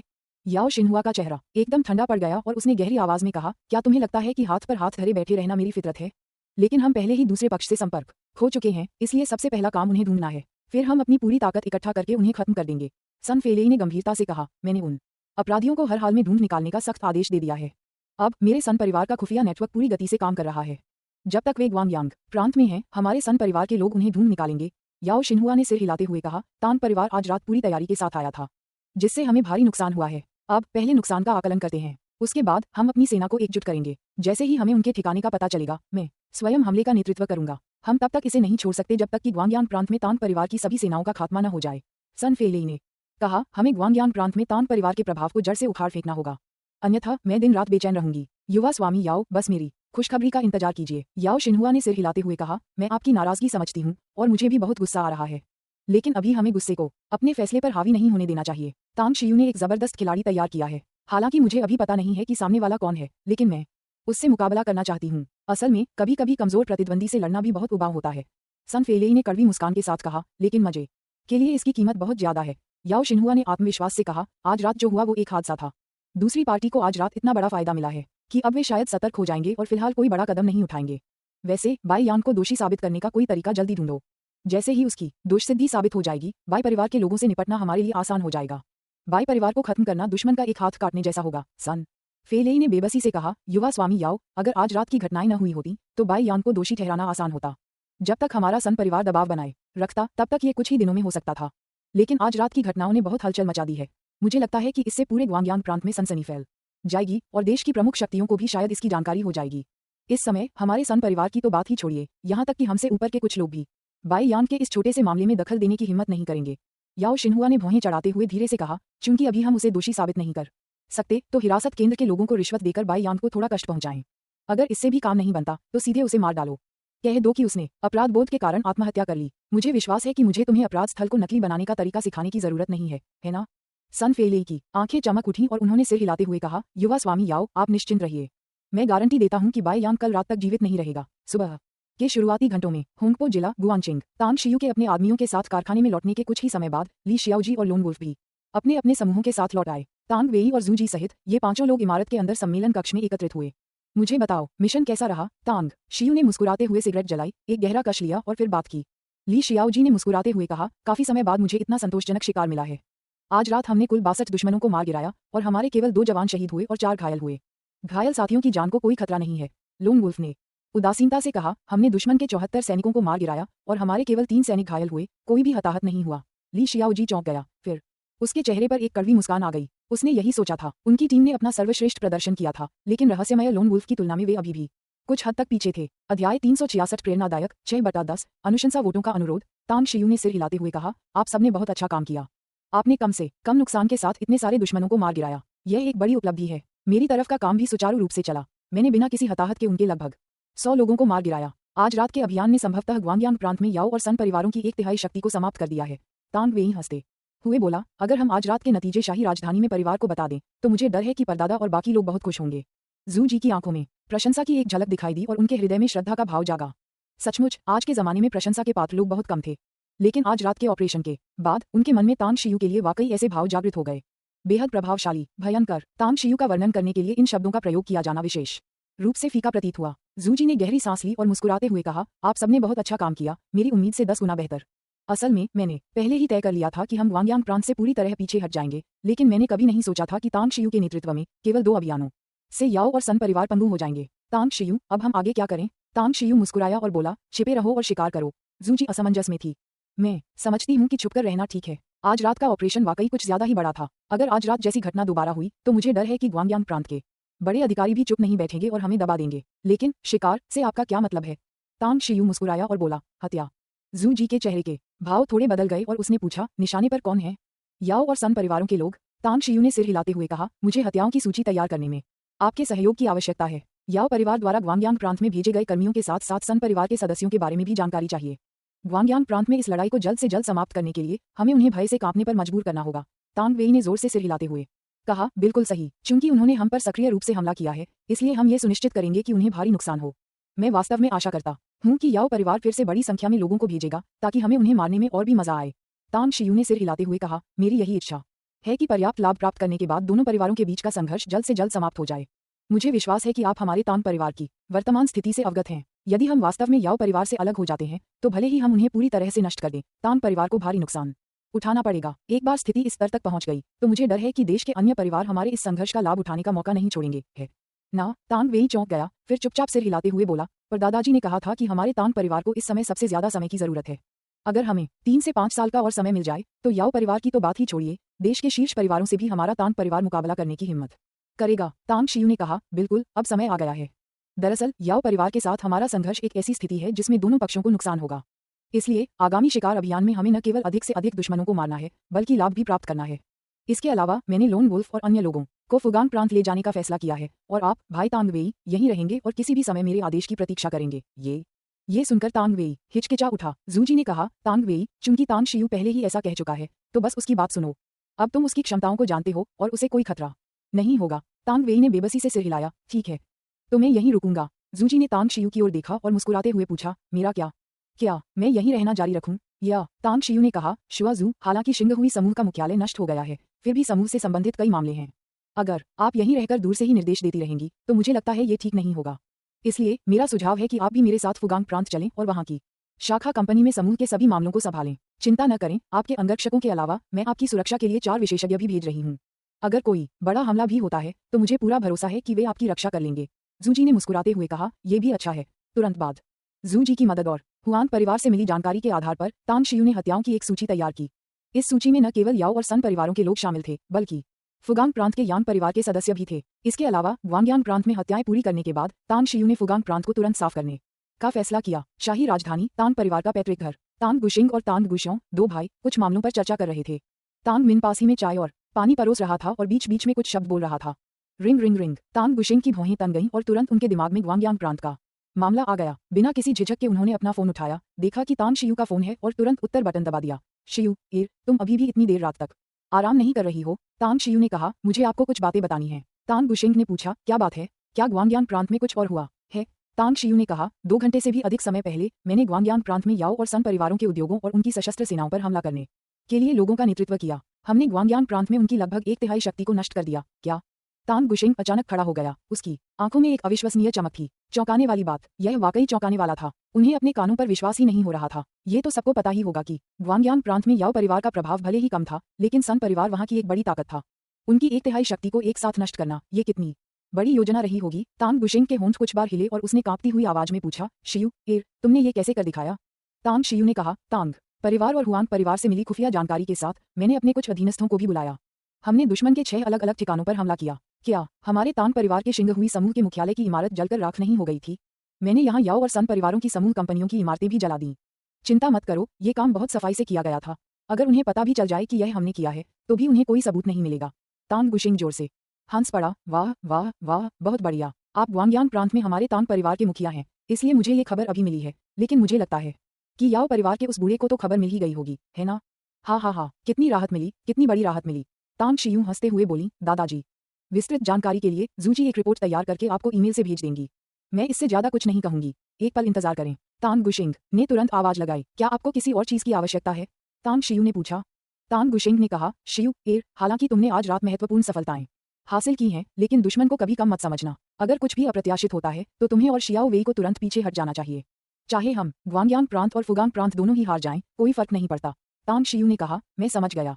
तांग गुशिंग ने कुछ देर सोचा, फिर दोबारा बोला, तुम्हारी आगे की क्या योजना है? तांग शियू ने कहा, मैंने हत्याओं की एक सूची तैयार कर ली है। इसका एक छोटा हिस्सा ग्वांगयांग प्रांत में याओ और सन परिवार के सदस्यों को निशाना बनाता है। अधिकांश लोग फुगांग प्रांत में हैं। ज्यादा से ज्यादा 2 दिनों में मैं फुगांग प्रांत पहुंच जाऊंगा और वहां के याओ, सन और यांग परिवारों से निपटूंगा। तांग गुशिंग ने पूछा, क्या फुगांग प्रांत का हुआंग परिवार मदद करेगा? तांग शियू ने कहा, जब तक बिल्कुल जरूरी न हो, मैं हुआंग परिवार को इसमें शामिल नहीं करना चाहता। लेकिन अगर मैं अकेले नहीं टिक पाया तो हुआंग परिवार हमारी मदद करेगा, भले ही इसका मतलब उनके परिवार की सारी शक्ति का इस्तेमाल करना ही क्यों न हो। तांग गुशिंग चौंक गया, क्या आप सच कह रहे हैं? उनके परिवार की शक्ति को खत्म करना, ये कैसे संभव है?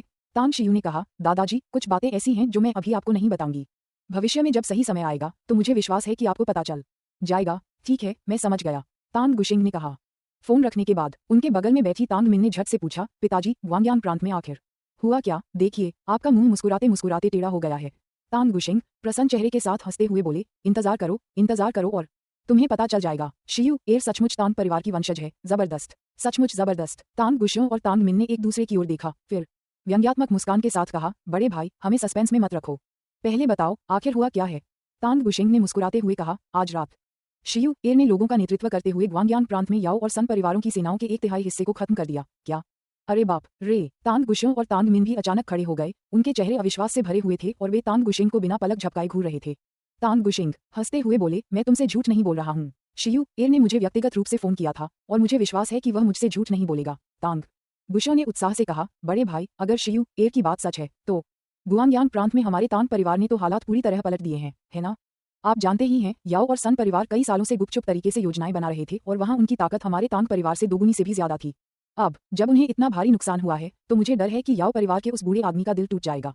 तांग गुशिंग ने सिर हिलाया और मुस्कुराते हुए कहा, बिल्कुल सही, भले ही हमारा तांग परिवार ग्वांगयांग प्रांत पूरी तरह से खो दे, याओ और सन परिवारों को इतना बड़ा नुकसान झेलना इसके लायक है। शाही राजधानी याओ परिवार का प्रांगण, शांत आंगन में कभी कभार कुत्ते के भौंकने की आवाज सुनाई देती थी, लेकिन मुख्य घर के अंदर चीजों के टूटने फूटने की आवाजें विशेष रूप से तेज थीं। याओ किंगजुन का बूढ़ा चेहरा गुस्से से लाल हो गया था। उसके सामने 3 पुरुष और 2 महिलाएं भी गुस्से से भरे भाव लिए चुपचाप खड़े थे। पिताजी, हमारे नुकसान का हिसाब लगा लिया गया है। याओ चेंगकिंग दस्तावेजों का एक मोटा बंडल पकड़े हुए घर में घुस गई।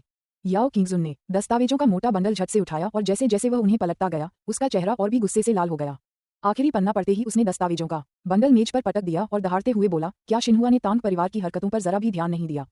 और वह लानत सन परिवार, वे ग्वांगयांग प्रांत में स्थानीय सत्ताधारी हैं और उनका खुफिया नेटवर्क बहुत मजबूत है। क्या उन्हें जरा भी सुराग नहीं मिला? याओ चेंगकिंग ने कड़वी मुस्कान के साथ कहा, गुआंगयांग प्रांत में तांग परिवार के सभी कर्मचारी बिना किसी निशान के गायब हो गए। शिन्हुआ ने सोचा था कि वे सब छिपे हुए हैं और इस समय हम पर हमला नहीं करेंगे। भला किसने सोचा होगा? अध्याय 367 देहांत 7/10 मासिक टिकटों की तलाश। याओ किंगजुन गुस्से से दहाड़ते हुए बोला, क्या वह ऐसा सोचता है? वह दुश्मन को कम आंक रहा है, वह बहुत घमंडी है। तांग और बाई परिवारों को दबाने, उनकी शक्ति को नष्ट करने के हमारे पिछले सभी प्रयास आज रात एक ही रात में हुए नुकसान के सामने कुछ भी नहीं थे। क्या तांग युनपिंग पहले ही ग्वांगयांग प्रांत छोड़कर नहीं जा चुका है? आज रात की इन घटनाओं के पीछे किसका हाथ है? याओ चेंगकिंग ने सिर हिलाते हुए कहा, हमें अभी तक पता नहीं चला है। टकराना? याओ किंगजुन ने मेज पर रखी हर चीज पटक दी और गुस्से से दहाड़ते हुए कहा, अभी तक पता नहीं चला? ग्वांगयांग प्रांत को इतनी बुरी तरह हराया गया और उन्हें दुश्मन की सही पहचान तक नहीं पता चली। याओ चेंगकिंग ने चुपचाप अपना सिर नीचे कर लिया, जबकि अन्य लोग सांस लेने की भी हिम्मत नहीं कर रहे थे। अपमान, उन सभी को गहरा अपमान महसूस हुआ। काफी देर बाद याओ किंगजुन ने गहरी सांस ली और तीखे स्वर में कहा, लियांग तेन को वहां कुछ लोगों को भेजने के लिए कहो और शिन्हुआ को बता दो कि अगर वह कोई प्रगति नहीं करता है तो वह वापस यहीं लौट सकता है। बाहर जाकर खुद को मूर्ख मत बनाओ। लियांग टैंग, याओ चेंगकिंग और याओ परिवार के अन्य सदस्यों के चेहरे के भाव बदल गए। याओ चेंगकिंग हिचकिचाते हुए बोला, पिताजी, लियांग तेंग हमारे याओ परिवार का सबसे शक्तिशाली गुप्त गुरु है।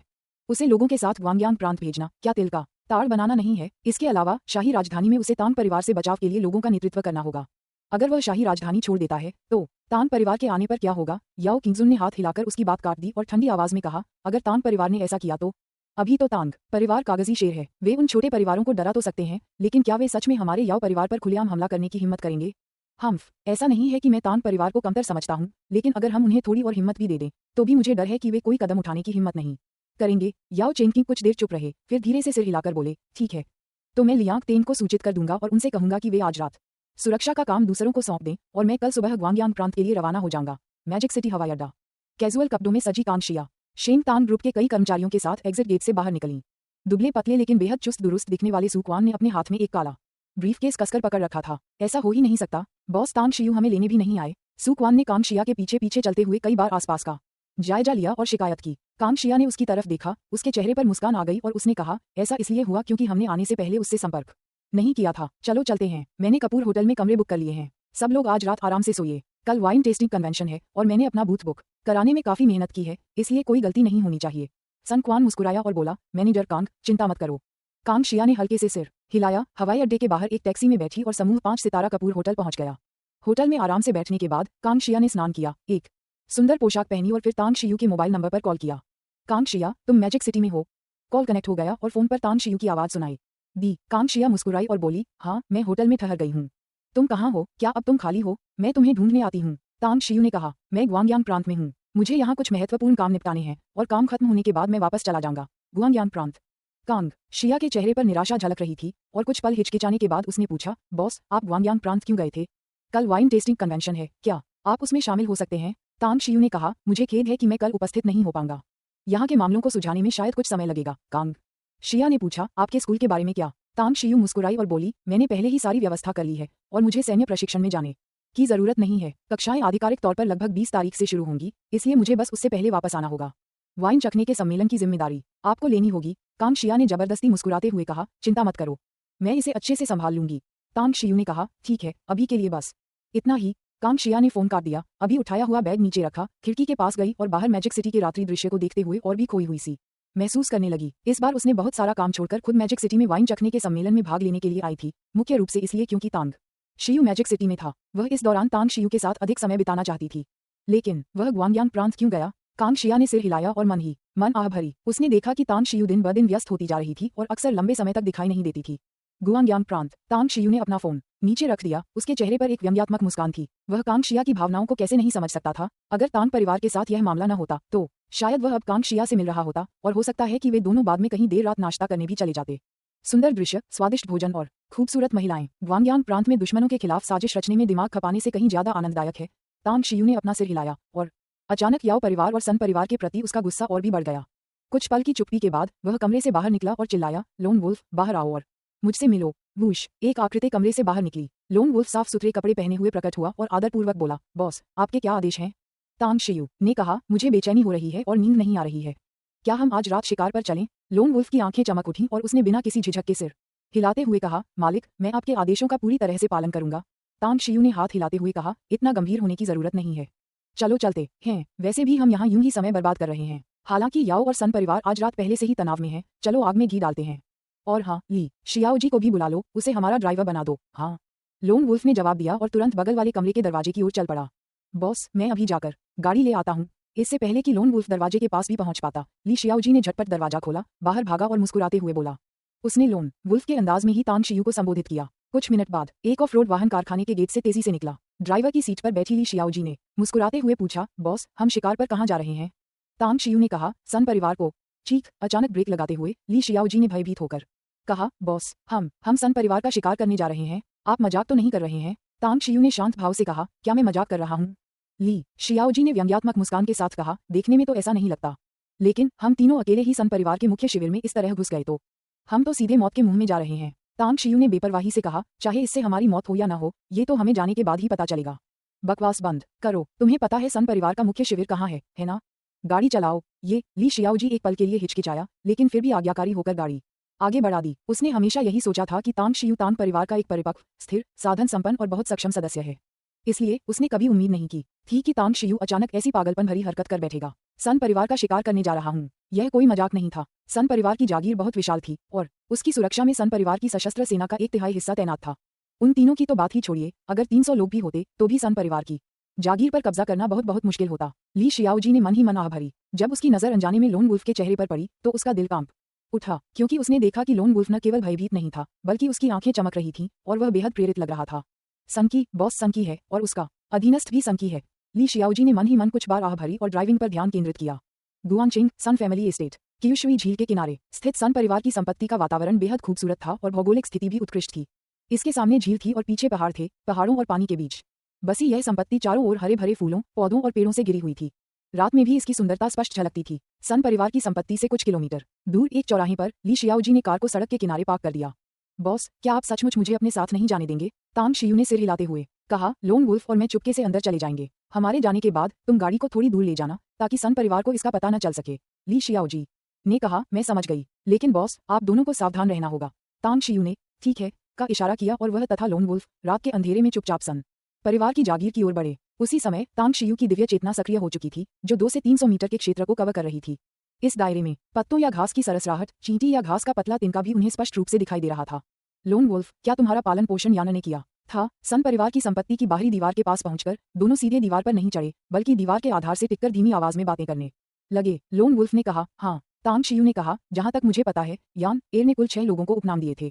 गु शियाक्सुए के अलावा आप गु उपनाम वाली पहली व्यक्ति हैं जिनसे मैं मिली हूँ। आप ज्यादा उम्र की नहीं लगती, शायद 30 से भी कम होंगी, है ना?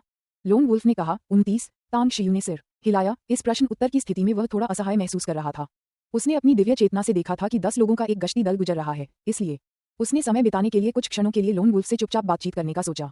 उसे उम्मीद नहीं थी कि उसका स्वभाव इतना एकांतप्रिय होगा। कुछ मिनट बाद तांग शियू की दिव्य चेतना की सीमा के भीतर गश्त करने वाले दल के चले जाने के बाद उसने दीवार पर लगी बिजली की बाड़ की ओर इशारा करते हुए धीमी आवाज में कहा। मैं तुम्हें इसके ऊपर से फेंक दूंगा। यह शायद थोड़ा ऊंचा हो, इसलिए उतरते समय सावधान रहना। लोन वुल्फ ने लगभग 3 मीटर ऊंची दीवार और 1 मीटर ऊंची बिजली की बाड़ को देखा, फिर सिर हिलाकर कहा। 4 से 5 मीटर की ऊंचाई मेरे लिए कोई समस्या नहीं है। मैं एक बार 3 मंजिला इमारत से कूदा था और मुझे कोई दिक्कत नहीं हुई थी। 3 मंजिला इमारत? तांग शियू ने लोन वुल्फ की ओर देखा और मन ही मन सहमति में सिर हिलाया।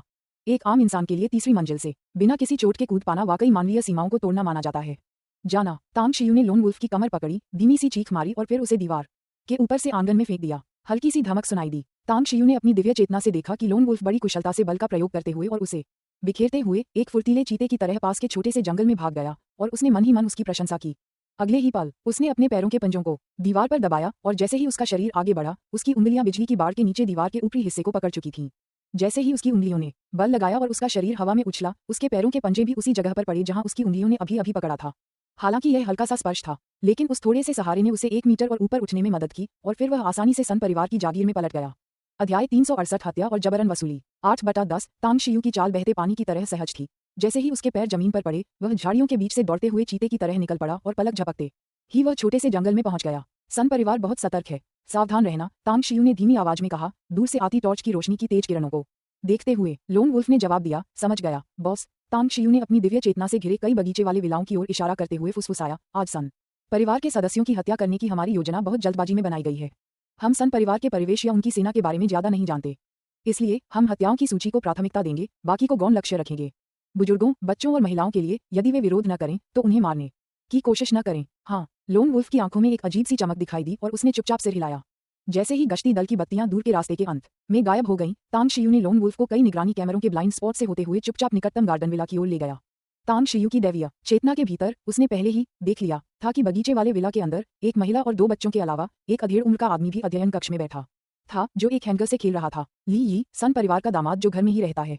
वह एक कुशल योद्धा है, तेज दिमाग वाला है और उसने सन परिवार की कई महान सेवाएं की हैं। तांग शियू ने उस व्यक्ति की शक्ल पहचान ली और उसके बारे में जांच पड़ताल से मिली जानकारी तुरंत उसके दिमाग में आ गई। जानकारी में मौजूद तस्वीर उस अधेड़ उम्र के व्यक्ति से हूबहू मिलती थी। अध्ययन कक्ष में ली यी अपनी बंदूक से खेल रहा था, उसकी आंखों में हल्की सी मुस्कान थी। मन ही मन वह कुछ बातों पर विचार कर रहा था। सनफिलों की मृत्यु हो चुकी थी, सन परिवार की सत्ता काफी कम हो गई थी और उपलब्ध जनशक्ति भी घटती जा रही थी। तो क्या वह और अधिक शक्ति प्राप्त कर सकता था और अधिक क्षेत्र पर नियंत्रण कर सकता था? हम मेरे जैसे नहीं हैं, उनके दिल जरूर अलग होंगे। तो क्या हुआ अगर मुझमें सन परिवार की वंश परंपरा नहीं है? तुम में से जितने ज्यादा लोग मरेंगे, मेरी शक्ति उतनी ही बढ़ती जाएगी। तब तक भले ही तुम मुझे इस्तेमाल न करना चाहो, तुम्हें मेरी जगह लेने वाला कोई और नहीं मिलेगा। ली यी ने बंदूक नीचे रख दी। खिड़की के बाहर तेजी से गुजरती परछाई पर उसकी नजर नहीं पड़ी। उसने हाथ बढ़ाकर एक नंबर डायल किया और गहरी आवाज में कहा, दाबियाओ, हमारे लोगों पर नजर रखो। सन परिवार को तुम्हारे अस्तित्व के बारे में कुछ नहीं पता। अभी वह समय है जब सन परिवार याओ परिवार के चमचों की तरह काम कर रहा है और तांग परिवार से जान की बाजी लगाकर लड़ रहा है। सन परिवार जितने ज्यादा लोगों को खोएगा, भविष्य में हमें उनसे उतनी ही ज्यादा शक्ति और धन प्राप्त होगा। इसलिए अपनी ताकत बचाकर रखें। अगर भविष्य में कोई अवसर मिला तो हमारे लिए सत्ता हथियाना असंभव नहीं है। समझ गया। ली यी ने फोन काट दिया और दोबारा बंदूक उठा ली। खिड़की के बाहर तांग शियू ने ली यी की बातें साफ साफ सुन ली थीं। उसकी आंखों में एक अजीब सी चमक आ गई। उसे बिना चौंकाए वह चुपचाप चला गया और एक अंधेरे कोने में लोन वुल्फ से मिलने के बाद तांग शियू ने हल्की सी मुस्कान के साथ अपनी आवाज धीमी करते हुए कहा, बहुत दिलचस्प। लगता है कि सन परिवार के गैर रक्त संबंधी उनके प्रति वफादार नहीं हैं। इसे अपने पास रखो, ये भविष्य में मेरे बहुत काम आएगा। लोन वुल्फ को तांग शियू का मतलब समझ नहीं आया, लेकिन उसने तांग शियू के आदेशों का पूरी तरह पालन किया। सिर हिलाते हुए कहा, तो क्या हम कहीं और चलें? हम। तांग शियू ने सहमति जताई और धीरे धीरे पास के एक बगीचे वाले विला की ओर बढ़ गई। अंधेरे में तांग शियू और लोन वुल्फ ने बगीचे वाले विला में घुसपैठ की। बिना किसी खास प्रयास के वे दूसरी मंजिल पर स्थित शयन कक्ष में पहुंच गए। उस समय शयन कक्ष में एक पुरुष और एक महिला गहरी नींद में सो रहे थे। तांग शियू ने उस पुरुष को सन परिवार के एक रिश्तेदार के रूप में पहचान लिया। बैंक फुफ जैसे ही लोन वुल्फ की मुट्ठी ने महिला को मारा और उसे बेहोश कर दिया, तांग शियू के हाथ में मौजूद मित्सुबिशी सैन्य चाकू ने सोते हुए व्यक्ति का गला काट दिया, जिससे उसकी मौके पर ही मौत हो गई। अगला, वे ज्यादा देर नहीं रुके, भूतों की तरह प्रकट हुए और गायब हो गए, और जल्द ही वे एक और बगीचे वाले विला के अंदर थे। तांग शियू के पास अवलोकन की दिव्य क्षमता थी, इसलिए वह प्रत्येक उद्यान विला के अंदर की स्थिति को आसानी से समझ सकता था और पहले अवसर पर ही दुश्मनों का पता लगा सकता था। हालांकि लोन वुल्फ के पास तांग शियू की तरह कोई असाधारण तरकीब नहीं थी, लेकिन उसने अनगिनत बार गोलियों की बौछार में लड़ाई लड़ी थी और उसे हत्या का भरपूर अनुभव था। इसलिए उनके सहयोग से महज आधे घंटे में 6 आलीशान विलाओं में रहने वाले सन परिवार के सदस्यों को या तो बेहोश कर दिया गया या मार डाला गया। उनके हाथों मारे गए लोगों की संख्या भी बढ़कर 8 हो गई। सन परिवार की संपत्ति में स्थित एक बगीचे वाले विला के अंदर सन फेवू अभी भी जाग रहे थे। 2 हटे कट्टे आदमी उनके सामने खड़े थे, जो रात भर हुए नुकसान की रिपोर्ट दे रहे थे और समस्याओं को हल करने के तरीकों पर चर्चा कर रहे थे। वह सन परिवार के मुखिया सन फेलेई के तीसरे भाई थे और सत्ता के अप्रतिम प्रतीक थे। इसके अलावा सन परिवार की सैन्य शक्ति का 1/3 और संपत्ति का लगभग 10वां हिस्सा उन्हीं के नियंत्रण में था। कहा जा सकता है कि यदि सन परिवार उन्हें खो देता तो यह मानो उंगली खोने के समान होता। अकियांग, मेरे दूसरे भाई की हत्या कर दी गई है। उनके द्वारा चलाए जा रहे पारिवारिक व्यवसाय अस्थायी रूप से तुम्हें सौंप दिए जा रहे हैं। मैंने अपने बड़े भाई से इस बारे में बात कर ली है और वह सहमत हैं। याद रखना, मैं तुम्हें 20 विशेषज्ञ दूंगा। वे तुम्हारे आदेशों का पूरी तरह पालन करेंगे। दुश्मनों का पता चलते ही झिझकना मत, उन्हें पूरी ताकत से मार गिराओ। सुन फीवू की नजर एक हटे कट्टे आदमी पर पड़ी और उसने गंभीर भाव से कहा, चिंता मत करो, मैं तान परिवार के उन कुत्तों को एक एक करके मार गिराऊंगा। मैं गारंटी देता हूं कि वे बहुत दर्दनाक मौत मरेंगे। पफ, एक मित्सुबिशी सैन्य चाकू उसकी पीठ में बेरहमी से घोंप दिया गया और पतली उंगलियों की एक जोड़ी ने उसका मुंह ढक लिया। दरवाजे पर एक और तेजतर्रार व्यक्ति अंदर घुस आया, जिसके हाथ में एक कटार उल्टी पकड़ में थी। पलक झपकते ही वह दूसरे हटे कट्टे आदमी के पास पहुंच गया और जैसे ही कटार उसके हाथ से छूटी, वह उस हटे कट्टे आदमी की गर्दन में जा घुसी। वहां कौन है? सन फेवू के चेहरे का भाव अचानक बदल गया और उसने अविश्वसनीय रूप से तेजी से प्रतिक्रिया करते हुए एक दराज खोला और अंदर से एक हैंडगन निकाल ली। जब बंदूक की नोक लोन वुल्फ की ओर तानी गई, जो अभी अभी अंदर घुसा था, तभी सबसे पहले अंदर घुसे तांग शियू ने तेजी से वार करते हुए उसके बगल में आकर वार किया।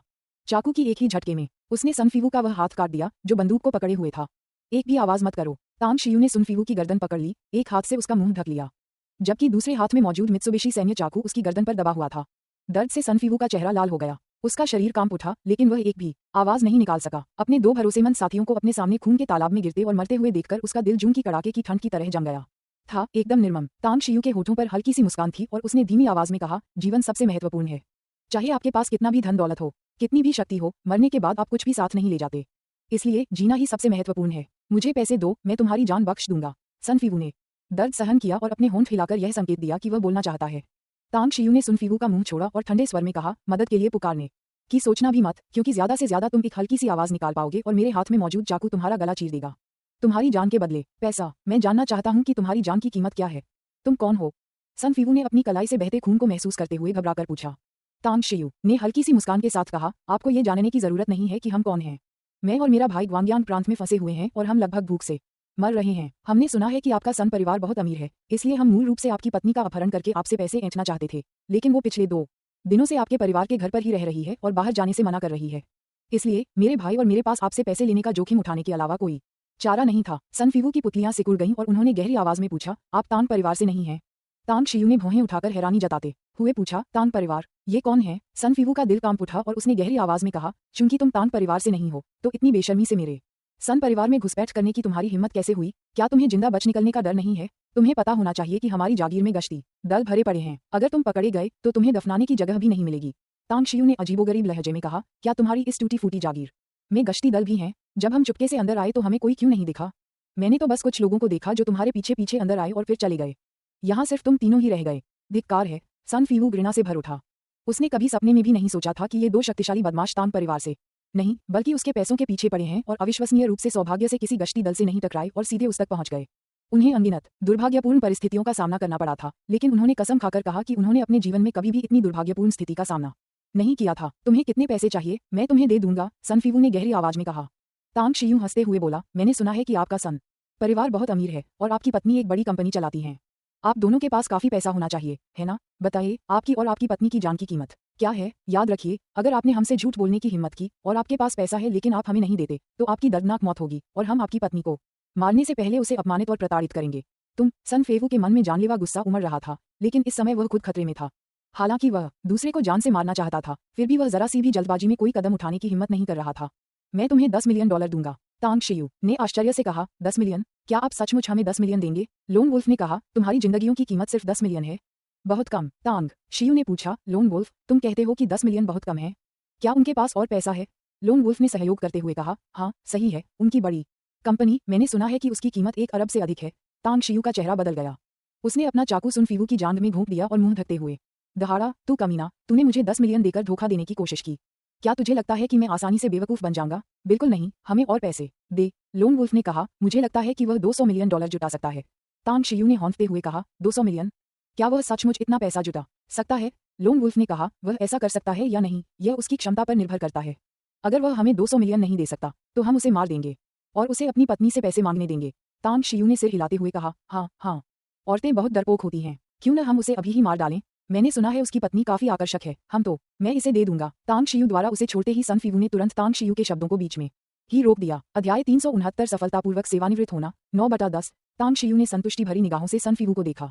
तांग परिवार को भारी नुकसान हुआ था और परिवार के नुकसान की भरपाई के लिए सन परिवार के सदस्यों को मारकर धन कमाने में उसे कोई आपत्ति नहीं थी। अभी लोन वुल्फ के साथ हुई बातचीत दरअसल ऐसी थी जिस पर उन्होंने पहले ही चर्चा कर ली थी। उन दोनों ने सन परिवार के कई उच्च पदस्थ सदस्यों की हत्या कर दी थी और सन फीवू आने से पहले उन्होंने मारे गए लोगों को लोन वुल्फ के खाते में 200 मिलियन से अधिक की रकम ट्रांसफर करने के लिए मजबूर किया था। लोन वुल्फ, उसे अपना खाता दे दो और उससे कहो कि वह ऑनलाइन बैंकिंग के माध्यम से तुरंत पैसे ट्रांसफर कर दे। ये सुनकर लोन वुल्फ ने तुरंत अपना खाता नंबर सन फीवू को दे दिया। कुछ मिनट बाद पैसा मिलने की पुष्टि करने के बाद लोन वुल्फ ने बेपरवाही से कहा, आपकी जान तो बच गई, लेकिन आपकी पत्नी की जान नहीं। हमें 200 मिलियन और दीजिए और हम आप दोनों को छोड़ देंगे। आप सुन फेवू क्रोधित थे। लोन वुल्फ ने अपना हाथ पलटा, खंजर उठाया और बेपरवाही से कहा, तुम खुद ही सोच लो, अगर तुम अपनी पत्नी की जान की कीमत चुकाने को तैयार नहीं हो तो तुम्हें पीट पीट कर बेहोश कर दिया जाएगा और तुम्हारी पत्नी का भयानक अंत होगा। मेरे पास इतना पैसा नहीं है। खाते में मुश्किल से 100 मिलियन से थोड़ा अधिक पैसा बचा होगा। यही मेरी और मेरी पत्नी की कुल बचत है। बाकी सारा पैसा पारिवारिक व्यवसाय में लगा हुआ है, सन फीवू ने कड़वाहट से कहा। लोन वुल्फ ने उदासीनता से कहा, अपने खाते की शेष राशि की जांच करें और उसमें मौजूद सारी रकम मुझे हस्तांतरित कर दें। ठीक है, सन फीवू एक पल के लिए हिचकिचाया, जल्दी से अपने खाते की शेष राशि की जांच की और लोन वुल्फ को संख्या बताई। लोन वुल्फ ने उसकी ओर देखा और उदासीनता से कहा, अभी भी 110 मिलियन से अधिक हैं। ये सब मुझे हस्तांतरित कर दो। सन फीवू ने इसके बाद कुछ नहीं कहा। सारा पैसा देने के बाद उसने कहा, अब आप हमें जाने दे सकते हैं, ठीक है? और अगर आप मेरी एक शर्त मान लेते हैं तो ये सारा पैसा आपका है और मैं किसी को नहीं बताऊंगा। तांग शियू ने पूछा, क्या स्थिति है? सन फीवू ने गंभीरता से कहा, अब से मेरा अनुसरण करो। मैं सुनिश्चित करूंगा कि तुम धन और समृद्धि से भरपूर, चिंताओं से मुक्त जीवन जियो। तांग शियू ने सन फीवू को मुक्त किया, उसके पास जाकर मुस्कुराते हुए कहा, आपकी स्थिति बहुत लुभावनी है। अगर मेरा उपनाम तांग न होता तो मैं शायद आपके सुझाव पर विचार करता। पफ, लोन वुल्फ के हाथ में मौजूद खंजर ने सन फीवू के दिल को भेद दिया। धिक्कार है, तो तुम सचमुच तांग परिवार से हो। तुमने साफ साफ कहा था कि अगर मैं तुम्हें पैसे दे दूं तो। सन फीवू की पुतलियां सिकुड़ गईं और वह क्रोध में चिल्ला उठा। तांग शियू ने मुस्कुराते हुए उसे बीच में ही रोक दिया और कहा, मैंने कहा था कि अगर तुम मुझे अपनी जान के बदले पैसे दोगे तो मैं तुम्हें नहीं मारूंगी, लेकिन मैंने यह नहीं किया, इसलिए जल्दी मर जाओ और जल्दी पुनर्जन्म लो। लोन वुल्फ ने खंजर से कई बार वार किया, फिर सन फीवू की गर्दन को छुआ और तांग शियू की ओर देखकर मुस्कुराते हुए कहा, बॉस, हमने आज खूब पैसा कमाया। तांग शियू मुस्कुराया, सचमुच, मेरी उम्मीद से कहीं ज्यादा। लगता है चोरी से वाकई अमीरी हो सकती है। कहावत है ना, घोड़ा बिना घास खाए मोटा नहीं होता और इंसान बिना अवैध धन के अमीर नहीं होता। अभी ये पैसा अपने पास रखो और आज रात के बाद इसे तुरंत किसी स्विस बैंक में जमा कर देना। ठीक है, लोन वुल्फ ने सिर हिलाया। आधे घंटे बाद तांग शियू और लोन वुल्फ द्वारा सन परिवार के 21वें सदस्य की हत्या करने के बाद पास ही स्थित एक बगीचे वाले विला से एक क्रोधित गर्जना सुनाई दी। हत्या, दुश्मन मौजूद हैं। बगीचे वाले विला के अंदर तांग शियू और लोन वुल्फ ने एक दूसरे की ओर देखा। उन्होंने समझदारी से सिर हिलाया, खून के तालाब में पड़े व्यक्ति की ओर देखे बिना जल्दी से बाहर निकल गए। तांग शियू की आध्यात्मिक चेतना की निगरानी में वह 200 से 300 मीटर के दायरे में हर स्थिति का स्पष्ट अवलोकन कर रहा था। गश्ती दल जब उसकी आध्यात्मिक चेतना की सीमा में प्रवेश करते थे तो उसके चेहरे के भाव में थोड़ा बदलाव आ जाता था। सन परिवार की गश्ती टीमों की प्रतिक्रिया और गतिशीलता बहुत तीव्र है। आगे हमें 10 सदस्यीय गश्ती दल का सामना करना पड़ेगा। उनसे लंबे समय तक लड़ाई मत करो, जितने हो सके उतने को मार गिराओ, लेकिन मुख्य लक्ष्य भाग निकलना है। तांग शियू ने झाड़ियों में छिपकर धीमी आवाज में कहा। समझा। लोन वुल्फ की आंखों में जानलेवा इरादा झलक रहा था। उसने ऐसे दृश्य अनगिनत बार देखे थे, इसलिए उसे जरा भी डर नहीं था। इसके विपरीत वह तांग शियू के साथ खतरे में उतरने को लेकर थोड़ा उत्साहित भी था। वह अब एक मछली की तरह था, नदी में संघर्ष करती हुई मछली जो ड्रैगन के द्वार को पार करना चाहती थी और मौका मिलते ही विशाल सागर में विचरण करने वाले ड्रैगन में रूपांतरित होना चाहती थी। जाना। तांग शियू ने धीमी सी गुर्राहट निकाली और दोनों कंधे से कंधा मिलाकर आगे बढ़े। महज 20 सेकंड में ही उनकी मुलाकात 10 सदस्यीय गश्ती दल से हो गई। बिना कुछ बोले तांग शियू और लोन वुल्फ ने एक दूसरे को देखते ही जोरदार हमला कर दिया। जिस अधेड़ उम्र के व्यक्ति ने पिस्तौल निकाली थी लेकिन गोली चलाने का समय नहीं मिला था, तांग शियू ने उसका गला काट दिया और दिल में चाकू घोंप दिया। उसी क्षण लोन वुल्फ ने अपनी फुर्तीली चालों से 2 लोगों को मार डाला। ध्यान रहे, लोन वुल्फ के चेहरे के भाव अचानक पूरी तरह बदल गए। उसने तुरंत तांग शियू पर झपट्टा मारा और जैसे ही उसने तांग शियू को दूर धकेला, उसकी दाहिनी बाह में गोली लग गई और खून बहने लगा। स्नाइपर। तांग शियू के चेहरे के भाव एकदम बदल गए। उसकी आध्यात्मिक चेतना की सीमा में 2 गश्ती दल बेहद तेजी से उसकी ओर आते हुए दिखाई दिए, लेकिन किसी भी स्नाइपर का कोई निशान नहीं था। इसका मतलब था कि स्नाइपर उनसे काफी दूर से निशाना साध रहा था। जाना। तांग शियू ने अपनी तलवार घुमाई, जिससे गश्ती दल का एक सदस्य मारा गया। फिर उसने लोन वुल्फ की दूसरी बाह पकड़ी और बवंडर की तरह विला की दीवार की ओर दौड़ पड़ा। तैयार हो जाओ। दीवार से 10 मीटर से अधिक की दूरी पर रहते हुए तांग शियू ने गहरी आवाज में चिल्लाया, दौड़ते हुए बिजली की गति से आगे बढ़ते हुए। जैसे जैसे वह दीवार के करीब आता गया, जब वह केवल 4 या 5 मीटर दूर था, उसने लोन वुल्फ को जोर से बाहर फेंक दिया और फिर उसने दोनों हाथों और पैरों का इस्तेमाल करते हुए दीवार पर लगी बिजली की बाड़ को पार कर लिया और सफलतापूर्वक बाहर निकल गया। पफ। जैसे ही तांग शियू ने भागने के लिए अपना पैर उठाया, एक गोली ठीक उसी जगह लगी जहां उसने अभी अभी अपना पैर हिलाया था। बॉस, सावधान रहें। लोन वुल्फ की गति काफी धीमी हो गई थी और तांग शियू ने आसानी से उसकी बराबरी कर ली। तांग शियू कुछ नहीं बोला। जैसे ही उसने लोन वुल्फ का कंधा पकड़ा, उसकी गति फिर से बढ़ गई। उसने अपनी गति को चरम सीमा तक पहुंचा दिया और एक प्रेत की तरह दूर भाग गया। सन परिवार के विला के अंदर बगीचे वाले विला की छत पर सन फेंग ने स्नाइपर राइफल पकड़ी हुई थी और स्कोप से देख रहा था। उसने कुल 2 बार गोली चलाई, जिनमें से एक दुश्मन के हाथ में लगी जबकि दूसरी चूक गई। इस पल किसी को नहीं पता था कि वह अंदर से कितना हैरान था, क्योंकि उसका सामना कई दुर्जेय विरोधियों से हुआ था, लेकिन किसी के पास भी इतनी गति नहीं थी। वह गति उसने तो मानो मनुष्य की सामर्थ्य की सीमाओं को ही तोड़ दिया था। हालांकि वह दूर से स्नाइपर स्कोप से देख रहा था, फिर भी उसे उनकी हलचल का धुंधला सा ही आभास हो पाया। क्या वह इंसान भी है? सन फैंग के होठों के कोने पर एक कड़वी मुस्कान आ गई। दूसरे पक्ष को दूर विशाल अंधेरे में गायब होते देख उसने बेबसी से अपनी स्नाइपर राइफल एक तरफ रख दी और तेजी से नीचे की ओर भागा। सन परिवार के विला से 4-5 किलोमीटर दूर सड़क किनारे ली शियाओजी ड्राइवर की सीट पर बैठे सिगरेट पीते हुए आसपास का नजारा देख रहे थे। अचानक उनके चेहरे पर हल्का सा भाव आया और जब उन्होंने तांग शियू को कुछ ही मीटर दूर से भागते हुए आते देखा तो उनके चेहरे का भाव थोड़ा बदल गया।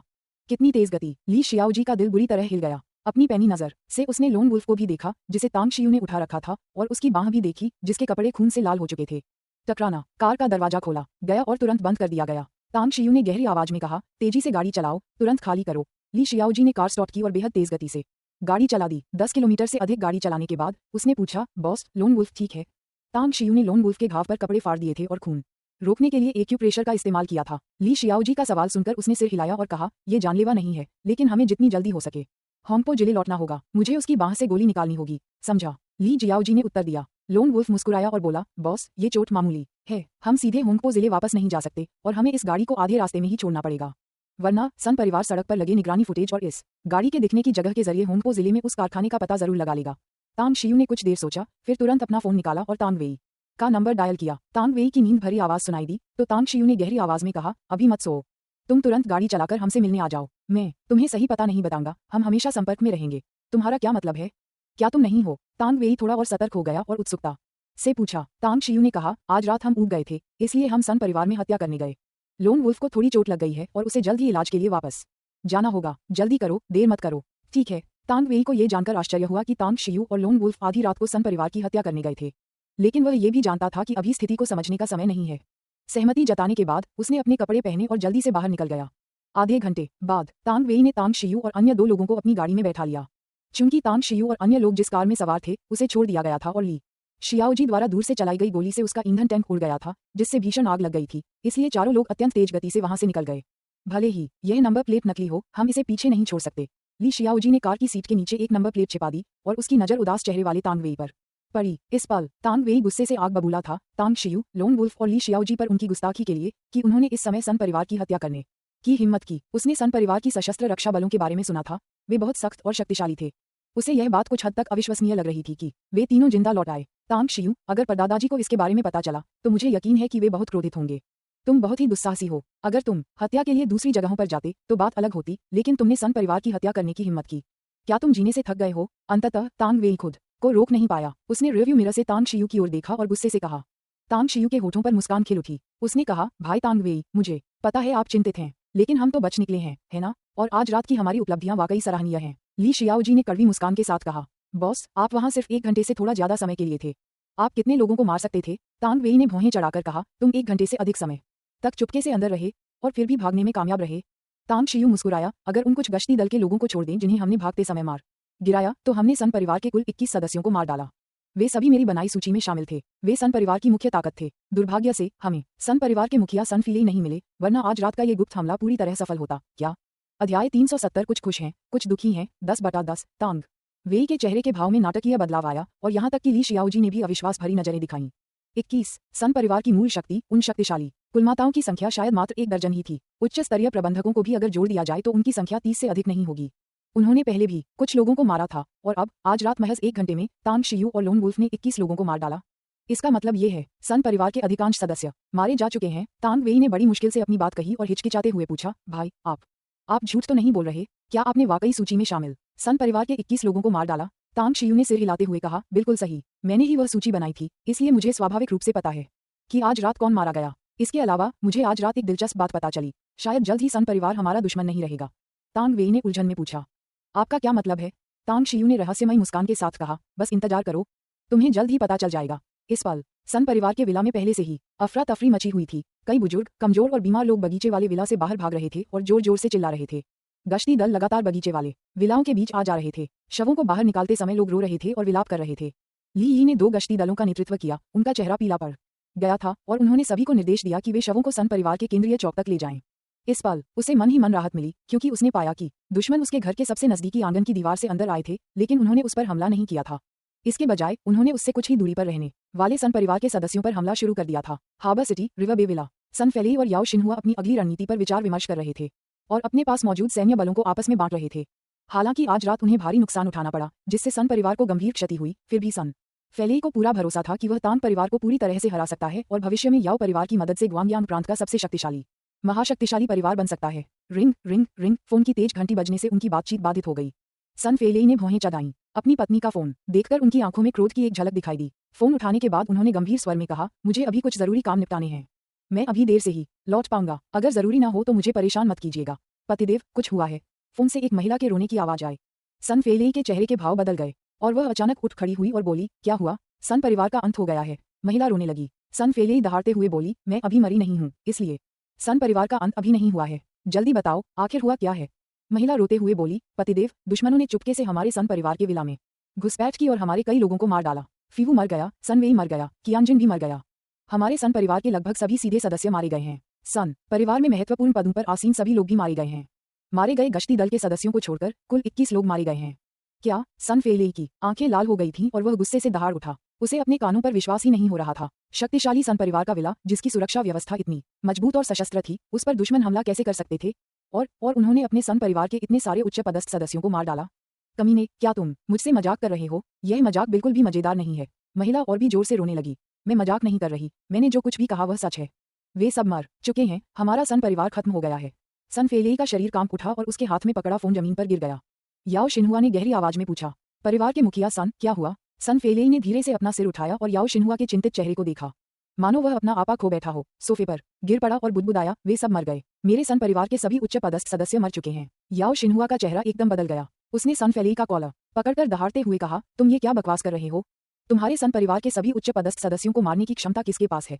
सन फेली ने सिर हिलाते हुए कहा, मुझे नहीं पता, मेरी पत्नी ने मुझे फोन किया था। गश्ती दल के सदस्यों को छोड़कर मेरे सन परिवार के 21 उच्च पदस्थ सदस्य मारे गए हैं। याओ शिनहुआ ने सन फेली का कॉलर छोड़ा। उसके चेहरे पर दहशत के भाव थे और वह लड़खड़ाते हुए 2 कदम पीछे हट गया। घबराकर उसने कुछ निगलने की कोशिश की। सन परिवार ग्वांगयांग प्रांत का स्थानीय शक्तिशाली परिवार था। परिवार के उच्च पदस्थ सदस्य यानी असली सत्ताधारी लोग लगभग 30 ही थे। उनमें से कुछ पहले ही मर चुके थे और अब 21 और लोग मर गए। तो फिर सन परिवार के कितने उच्च पदस्थ सदस्य अभी भी जीवित थे? याओ शिनहुआ ने अपने दिल में उठ रहे डर को दबाते हुए गहरी सांस ली और भारी आवाज में चिल्लाई, चलो चलते हैं, हम तुरंत सन परिवार के पास जा रहे हैं। फुगांग प्रांत, हुआंग परिवार। हुआंग जिनफू सो चुका था, लेकिन फोन की घंटी बजने से उसकी नींद खुल गई। कॉल खत्म होने पर उसका चौकोर चेहरा सदमे से भरा हुआ था।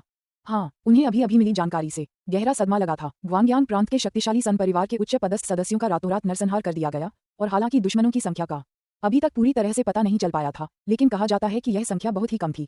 केवल 2 लोगों के शव मिले। 100 फीस्ट रेस्टोरेंट, हाँ, 100 फीस्ट रेस्टोरेंट का दुश्मन बनना सन परिवार का तो जैसे काम तमाम हो गया।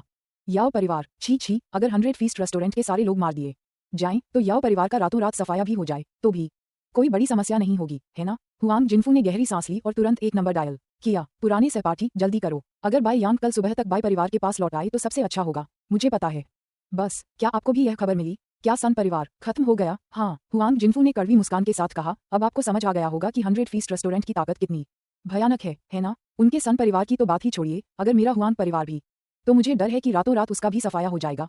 भाई जिनफू, मुझे बताइए ये 100 फीस्ट रेस्टोरेंट आखिर किस तरह की ताकत है? फोन से फिर से अधेड़ उम्र के व्यक्ति की आवाज आई। हुआंग जिनफू ने कड़वी मुस्कान के साथ कहा, मुझे नहीं पता, मुझे सचमुच नहीं पता। ये बहुत रहस्यमय और बहुत डरावना है। सबसे महत्वपूर्ण बात यह है कि 100 फीस्ट रेस्टोरेंट के लोग बहुत ही शांत स्वभाव के हैं। मैं समझ गया, चिंता मत कीजिए, मैं 100 फीस्ट रेस्टोरेंट की जांच के लिए किसी को नहीं भेजूंगा। इसके अलावा मैं 100 फीस्ट रेस्टोरेंट के लोगों के साथ अच्छे संबंध बनाने की पूरी कोशिश करूंगा। और हाँ, अगर आपको कभी मौका मिले तो क्या आप उनसे पूछ सकते हैं कि क्या उनका 100 फीस्ट रेस्टोरेंट ग्वांगयांग प्रांत में एक शाखा खोलने को तैयार है? मेरा चू परिवार निसंकोच मदद करेगा। ठीक है, फोन पटक दिया। हुआंग जिनफू के चेहरे पर कुछ भावहीनता थी। फोन रखने के बाद उन्होंने कपड़े पहने और खिड़की के पास जाकर बाहर की शांत रात को देखने लगे। उन्होंने मन ही मन आह भरी। किसने सोचा था कि इस शांति भरी रात में सन परिवार को इतना बड़ा और अप्रत्याशित झटका लगेगा? और चू परिवार, अगर मैं मदद कर सकता हूँ तो जरूर करूंगा। अगर उनका चू परिवार 100 फीस्ट रेस्टोरेंट से दोस्ती कर ले तो हुआंग परिवार भविष्य में उनके साथ एक गुप्त गठबंधन समझौता करने पर विचार कर सकता है। साम्राज्य की राजधानी तांग बुशिंग नींद से जाग उठा। फोन पर बात खत्म करने के बाद वह 3 बार जोर से हंसा और तुरंत तांग शियू को फोन किया। तांग बुशिंग की तुलना में याओ परिवार के बूढ़े गुरु याओ किंगजुन पूरी तरह से नींद से वंचित थे। लंबे मौन के बाद उन्होंने याओ शिन्हुआ को फोन किया और केवल 4 शब्द कहे, रक्षात्मक मुद्रा अपनाओ। अगली सुबह गुआंगयांग प्रांत के नान्हे नजरबंदी केंद्र में 2 ऑडी कारें पहुंची। कई अधेड़ उम्र के पुरुष अंदर गए, कुछ ही मिनटों तक रुके और फिर जल्दी से निकल गए। नजरबंदी केंद्र के अंदर एक साधारण सी कोठरी में बाई यांग उदास चेहरे के साथ चारों दीवारों को घूरते हुए सिगरेट पी रहा था। ये सिगरेट उसे नजरबंदी केंद्र के निदेशक ने दी थी, क्योंकि निदेशक ने कभी उसका एहसान चुकाया था। वह जानता था उसका खेल खत्म हो गया था। शायद ये बहुत संभव था कि उसका बाई परिवार भी खत्म हो गया था। उसके मन में कुछ नाराजगी थी उस बूढ़े व्यक्ति के प्रति जिसने उस समय गलत पक्ष चुना था और तान परिवार का साथ दिया था। उसका मानना था कि वह तान परिवार की वर्तमान स्थिति को भलीभांति जानता था। यद्यपि उनकी प्रतिष्ठा अत्यंत उच्च थी और उन्हें शाही राजधानी का शीर्ष परिवार माना जाता था, फिर भी उनकी तुलना उस समय की स्थिति से नहीं की जा सकती थी। अब ग्वांगयांग प्रांत में तान परिवार की सत्ता शायद खुद को बचाने के लिए संघर्ष कर रही है ना? अगर मुझे सुरक्षित रहना है तो मुझे डर है, यह मुश्किल है। बाई यांग ने मन ही मना भरी खनखनाहट। बाहर लोहे के गेट की आवाज के साथ नजरबंदी केंद्र के निदेशक जियांग यांगविन कई पुलिस अधिकारियों को उस कमरे में ले गए जहां बाई यांग को रखा गया था। निर्देशक जियांग, यह क्या है? बाई यांग का दिल बैठ गया और उसने पूछा। जियांग यांगविन ने चेहरे पर चौड़ी मुस्कान लिए कहा, भाई यांग, मुझे अभी अभी आदेश मिला है कि आपको रिहा कर दिया गया है और ये आदेश 2 उच्च पदस्थ अधिकारियों से आए हैं। और हाँ, बड़े बॉस ने कहा है कि जल्दी घर आ जाओ, वो तुम्हें कुईवेई टावर में दोपहर के भोजन पर दावत दे रहे हैं। क्या कहा आपने? बाई यांग के चेहरे पर हैरानी के भाव थे और उसने अनिश्चितता से पूछा। जियांग यांगविन ने मुस्कुराते हुए अपनी बात दोहराई, भाई यांग, अब सब ठीक है। उन्होंने कहा कि जांच पूरी हो गई है और आपको फंसाने वाले को गिरफ्तार कर लिया गया है। ये सन परिवार का ही एक सदस्य था जिसने गुमनाम पत्र लिखा था और खबर आई है कि उस व्यक्ति को जल्द ही हिरासत के लिए यहाँ भेजा जाएगा। बाई यांग ने मुश्किल से अपनी सांस रोकी और पुलिस अधिकारियों की ओर देखा। जियांग यांगविन तुरंत बाई यांग के विचार समझ गया और उसने पुलिस अधिकारियों को हाथ हिलाकर पहले जाने का इशारा किया। जब कमरे में केवल वे दोनों ही रह गए तो उसने कहा, भाई यांग, आप क्या जानना चाहते हैं? बाई यांग ने पूछा। निर्देशक जियांग, आखिर इसका कारण क्या है? जियांग यांगविन कुछ कदम पीछे हटी, दरवाजे के बाहर देखकर यह सुनिश्चित किया कि कोई और वहां नहीं है। फिर बाई यांग के करीब झुककर फुसफुसाते हुए बोली, भाई यांग, हमारे ग्वांगयांग प्रांत में कुछ बड़ा हुआ है। क्या तांग परिवार के शिंग हुई समूह का मुख्यालय जल नहीं गया था? कल रात किसी ने याओ परिवार और सन परिवार के मुख्यालयों को जला दिया और इन दोनों परिवारों में कई लोग मारे गए। मैंने सुना है कि उन सभी की हत्या कर दी गई थी। और ये तो सबसे अहम बात भी नहीं है। सबसे अहम बात यह है कि सन परिवार गहरे संकट में है। कल देर रात किसी ने सन परिवार के विला में घुसपैठ की और परिवार के अधिकांश उच्च पदस्थ सदस्यों को मार डाला। अब सन परिवार के मुखिया सन फिलेई के अलावा परिवार के बचे हुए कुछ ही मुख्य सदस्य हैं जो अन्य प्रांतों में हैं। बाई यांग के चेहरे पर बेतहाशा खुशी के भाव दिखाई दे रहे थे। अचानक उन्हें एक गहन एहसास हुआ, जब पहाड़ और नदियां सूख जाती हैं और कोई रास्ता नहीं दिखता, तब दूसरे गांव में एक गहरा काला विलो वृक्ष और चमकीले फूल दिखाई देते हैं। सन परिवार की दुखद स्थिति और याओ परिवार के नुकसान ने तुरंत उसके मन में तांग परिवार की याद दिला दी। वह इस बात को लेकर आश्वस्त हो गया कि केवल तांग परिवार ही इतना बड़ा कारनामा कर सकता था।